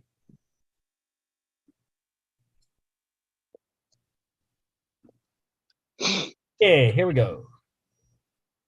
So we got Evan Neal, Aiden Hutchinson, Derek Stingley to the Texans. Your Jets take Kyle Hamilton at 4. Ikem Ekwonu to the Giants. Charles Cross to the Panthers. Kayvon Thibodeau to the Giants at 7. Isn't that how we had the draft go too? Or well, they got Charles Cross instead of Icky, but that was our draft though that we did too. Yeah, pretty much.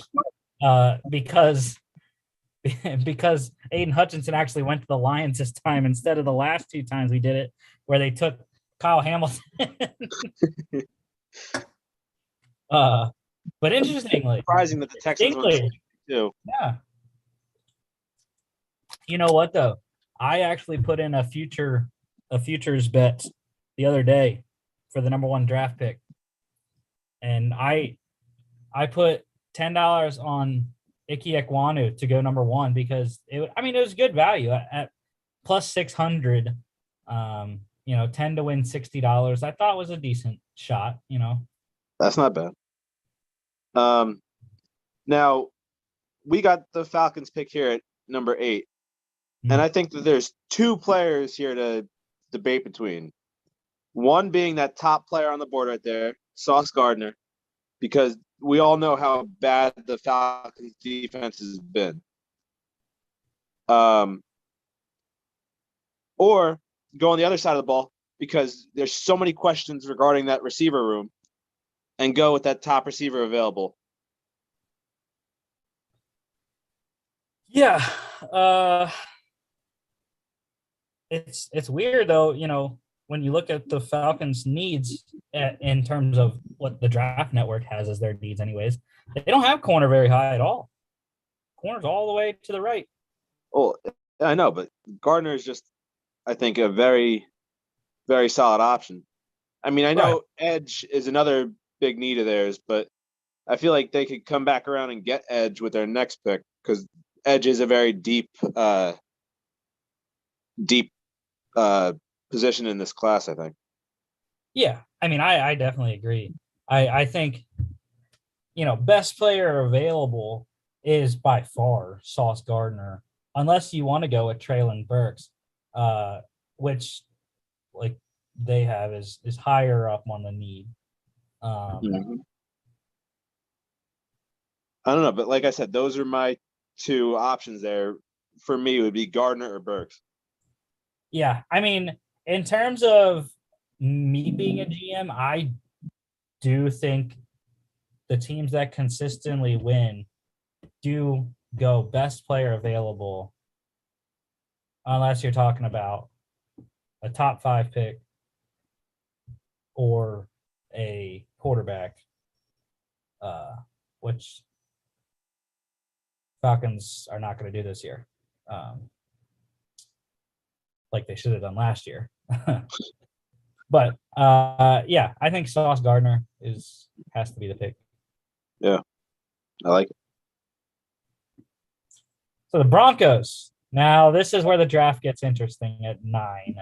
It gets interesting a lot earlier than that, but for us, anyways, number 1 need quarterback, and that's what I'm saying. I've been talking to people about the draft, and I'm like, really, I'm talking about my Steelers and needing a quarterback, wanting to trade up with the Jets at 10 to go get 10.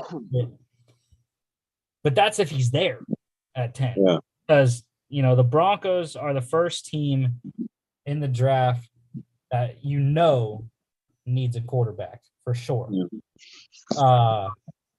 So do we go quarterback? And if so, who?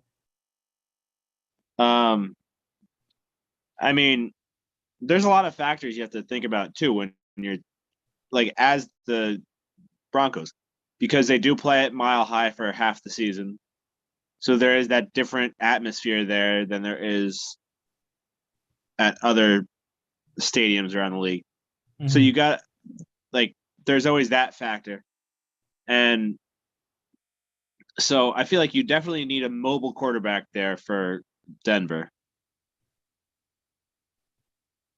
I don't necessarily think he's the best quarterback available, but I feel like Malik Willis definitely fits Denver the best. I agree. I think, when I think about just in my head, who can I see in a Broncos uniform? Malik Willis, most definitely. Granted, mm-hmm. I still think, even though we know whenever a team is linked to a certain player, he's not going to get drafted by that player, like the Jets, like the Vikings with Elijah Vera Tucker last year. Yeah. Every single mock draft had him going to the Vikings. He still went in that spot, but it was to the Jets because the Jets traded up to get him. But that's Malik Willis with the Commanders this year. It's like there are a lot of people that have Malik Willis going to the Commanders at 11. But that's again if he survives the Broncos here at number 9, which unless the Broncos go edge, because that's another one of their big needs. Yeah, I could also see Matt Corral in a Broncos uniform. Yeah. But like I said, to me, Broncos need a mobile quarterback. Matt Corral is. Did you not see running the ball at Ole Miss? Yeah, I know, but I'm not normally one for mobile quarterbacks, but Malik Willis is the most mobile, I think, in this class. And I would disagree. I think he fits Denver the best. It's actually kind of crazy when you look at the top 5 quarterbacks of this draft class. 4 out of the 5 are mobile quarterbacks.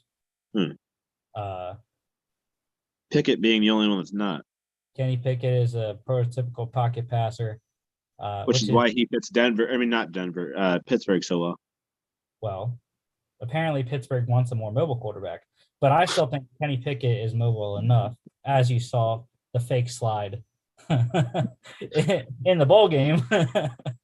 He can definitely scoot if he needs to, but if anyone is a prototypical pocket passer, it's Carson Strong. Yeah, that too. He cannot move. He doesn't move well. But yeah, let's go Malik Willis. Not my top quarterback, but fits Denver's. So your Jets, Jermaine Johnson at 10, Traylon Burks to the Commanders, Matt Corral.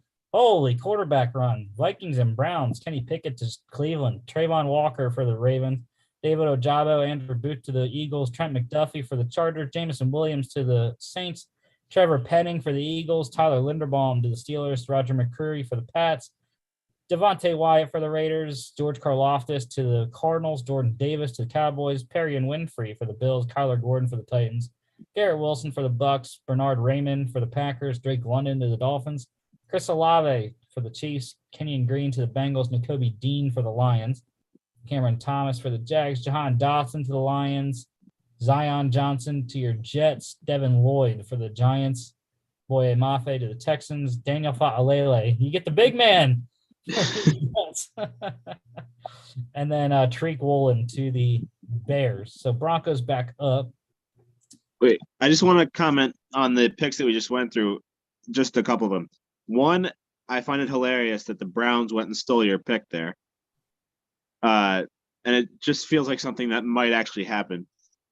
And two, another player that I've seen in majority of the drafts in the same spot is Jameson Williams there to the Saints. I've seen that happen a lot too. So I wouldn't be surprised if it happened.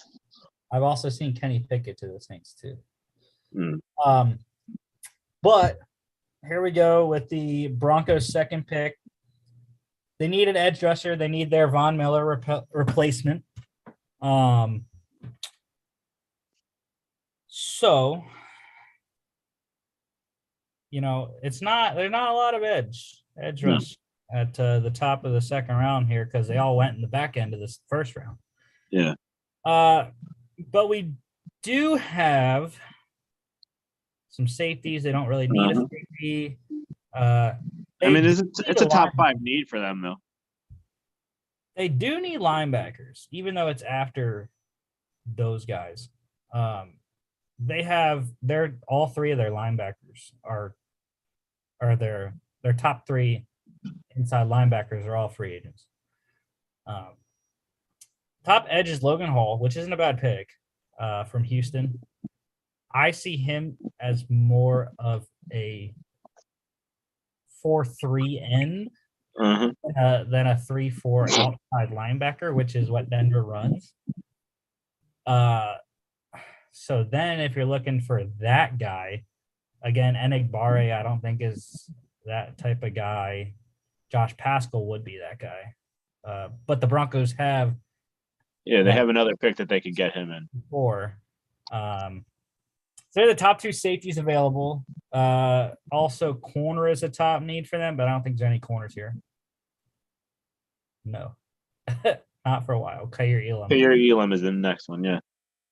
So you can get him later too if he's still available. Offensive line, offensive tackle specifically. Again, nothing. Not a good spot to be for the Broncos with how the draft is shaken out so far in terms of what they need.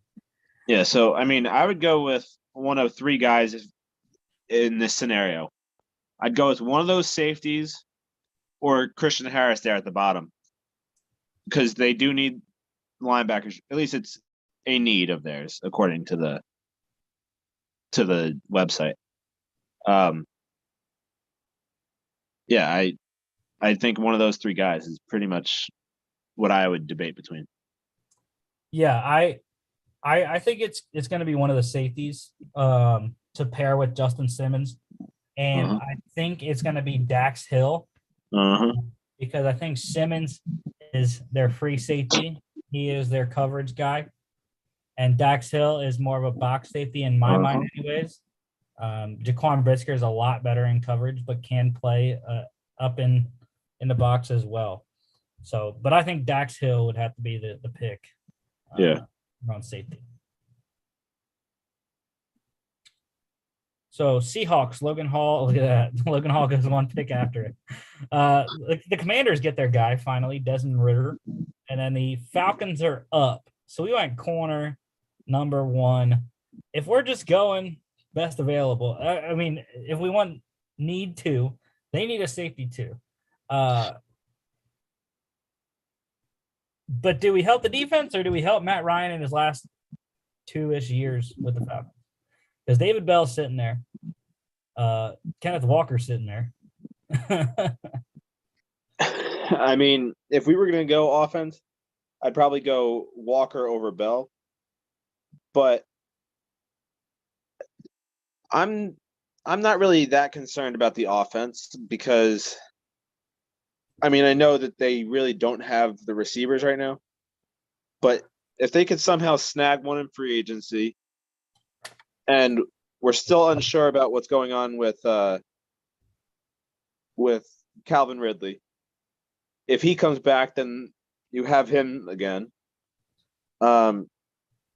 Plus, I still think that there's a few other receivers you could get in this draft, so I wouldn't go with Bell here. But Yeah.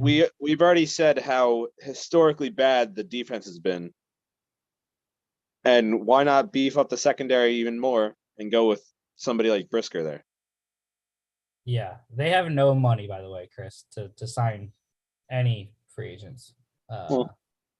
They're currently around $7 million over the cap.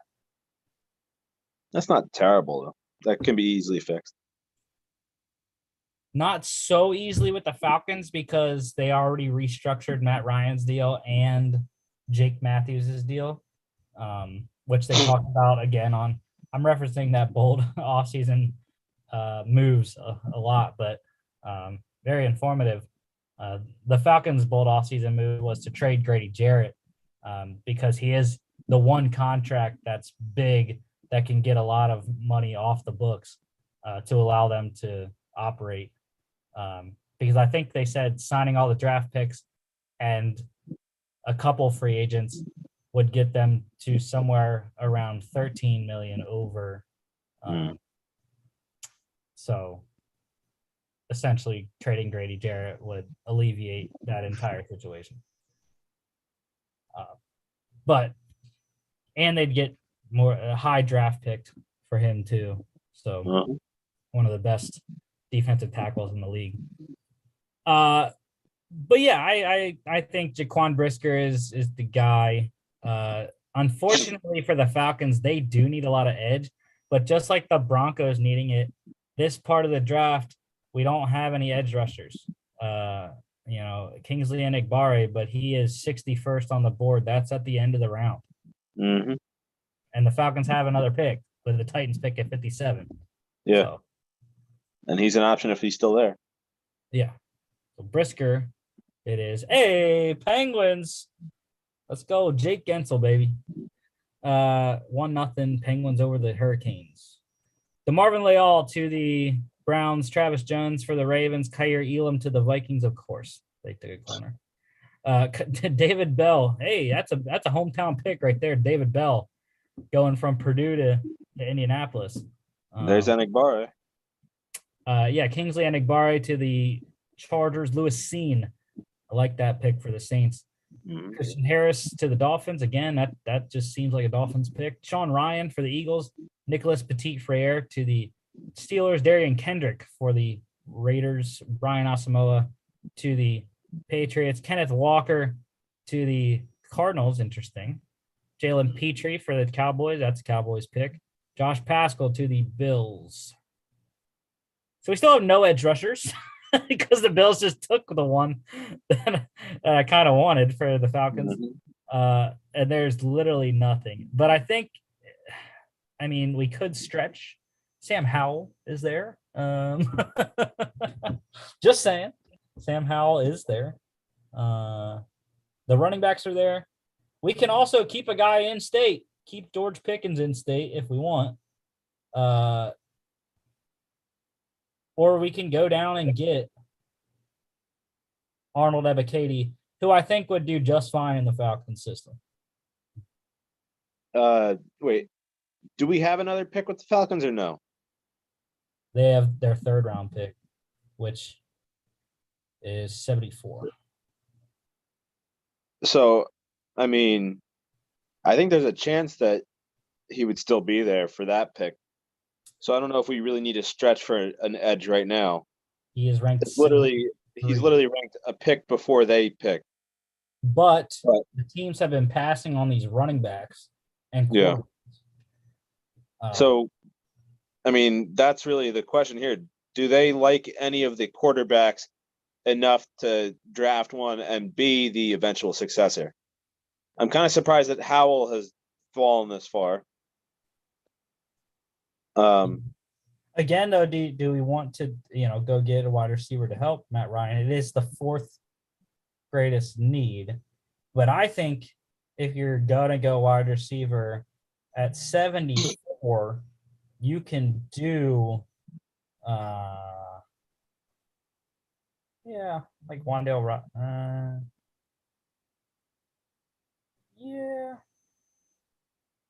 I mean, I think Pickens would be a good place with the Falcons. Yeah. He'd be a Julio type player, where he's big, he's fast. George Pickens at the combine, 6'3", 195. Small hands though. Small hands. 8 7/8. Yeah, I don't know. If he's that big body, deep threat, like possession guy, I don't know. I don't know if I'd really want to risk that with those small hands. Look, I can tell you, George Pickens, I didn't see him drop anything when he played at Georgia. So I don't think his hands are an issue at all. So is that the pick? We're going with George Pickens? Yeah. Keep him in state. Yeah. All right, Fidarian Mathis to the Packers, Abraham Lucas for the Bucks, John Mechie to the Niners, Isaiah Spiller for the Chiefs, Trey McBride to the Bengals. Your Jets do not get him. If he actually goes to the Bengals, I could definitely see him having a Hall of Fame career there with Joe Burrow throwing to him. Dude, they're just throwing Uzama under the bus, bro. Like, come on. But all right. So we got the Broncos here. What do we get so far? We got the future quarterback and a safety. Yeah. And according to this, their needs are still edge and corner and offensive tackle are the top 3 right now. So, yeah, if you're looking at edge, I'm not too sure about Myjai Sanders or Drake Jackson, what their strong suits are. Ebiketie, I believe, could play both 4-3 D end and 3-4 outside linebacker. So I don't think that would be an issue going to Denver to play that. So I think that has to be I mean, they have 2 more picks, but I just don't think. The other one, you scrolled past it, and it's not a huge need. It's in the middle of their need list there, but a guy from Wyoming right there, Chad Muma or Mama. How do you say? Muma. Yeah. He's another interesting pick there.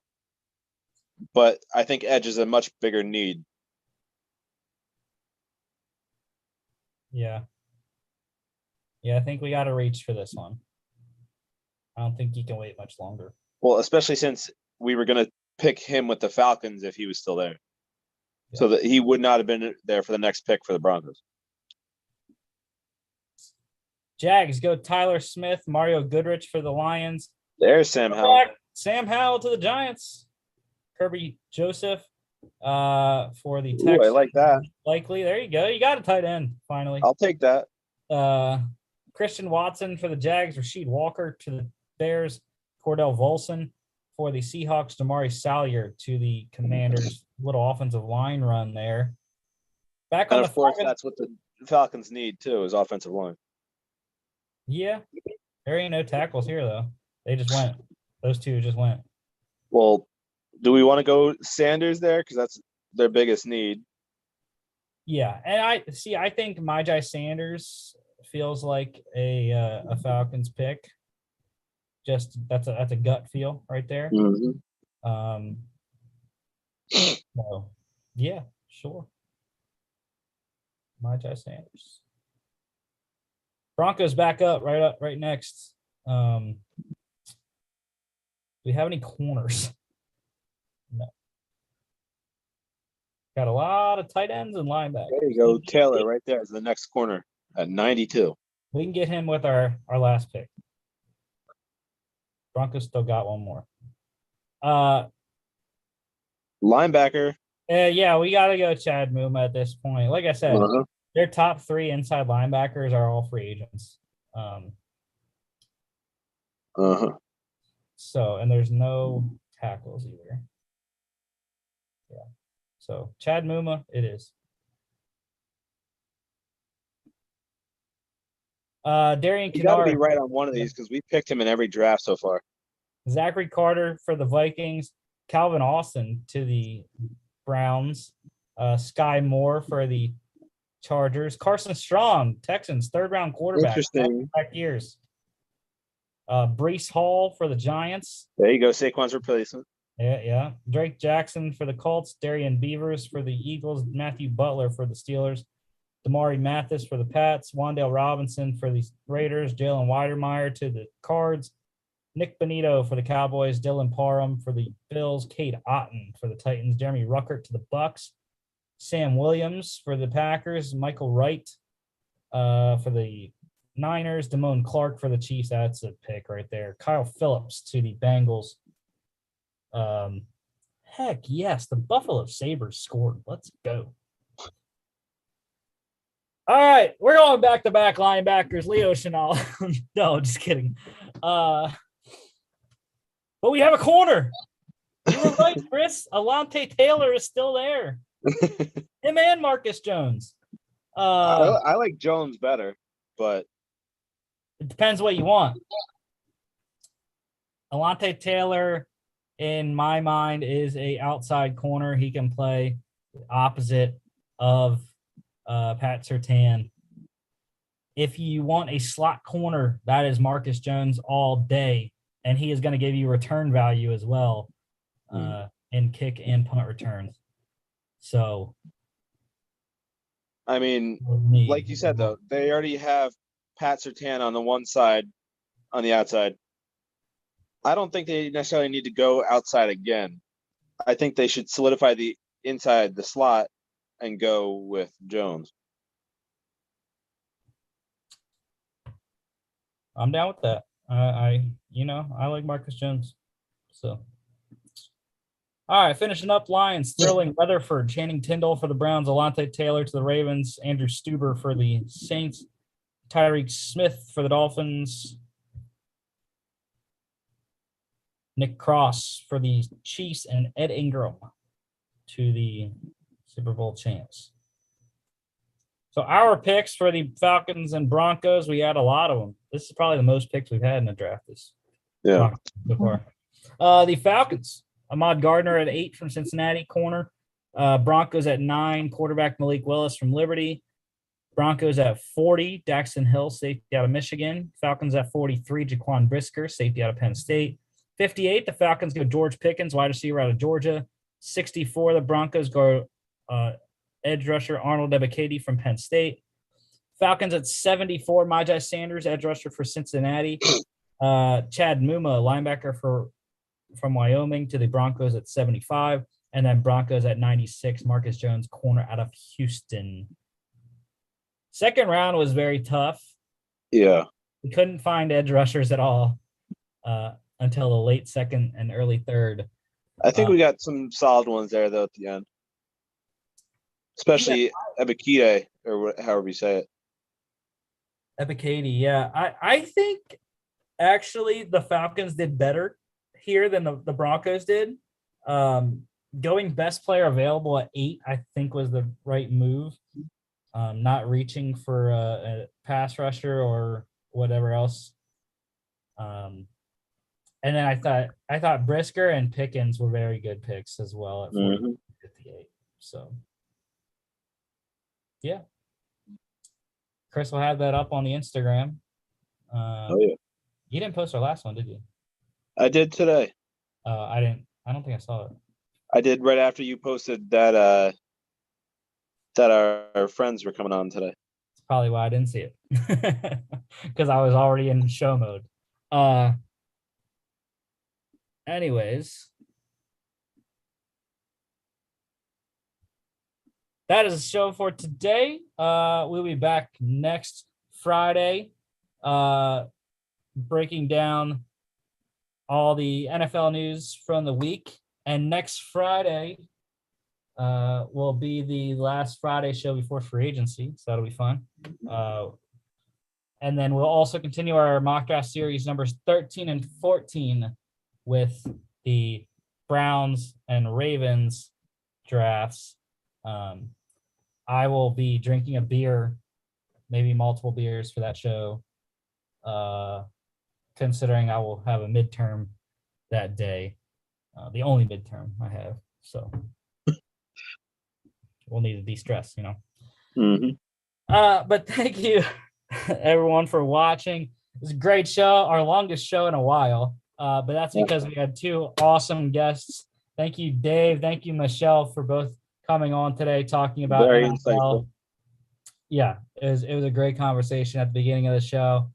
Don't forget to follow us on all our social media at FAA Podcast on Instagram and Twitter.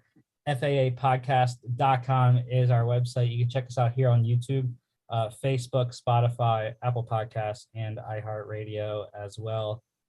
Thank you, Chris, and we'll see you back on Monday when we do our combine recap and draft picks number 11 and 12. That is the Vikings, and I'm blanking on the other team. I knew the Vikings too. I can't remember who the other team is. Is it Washington? Yes, the Commanders and the Vikings will have their mock draft on the Monday show. Thanks. Which again, quarterback Chris. will we be taking with the Commanders pick? People have to tune in to find out. Thanks again.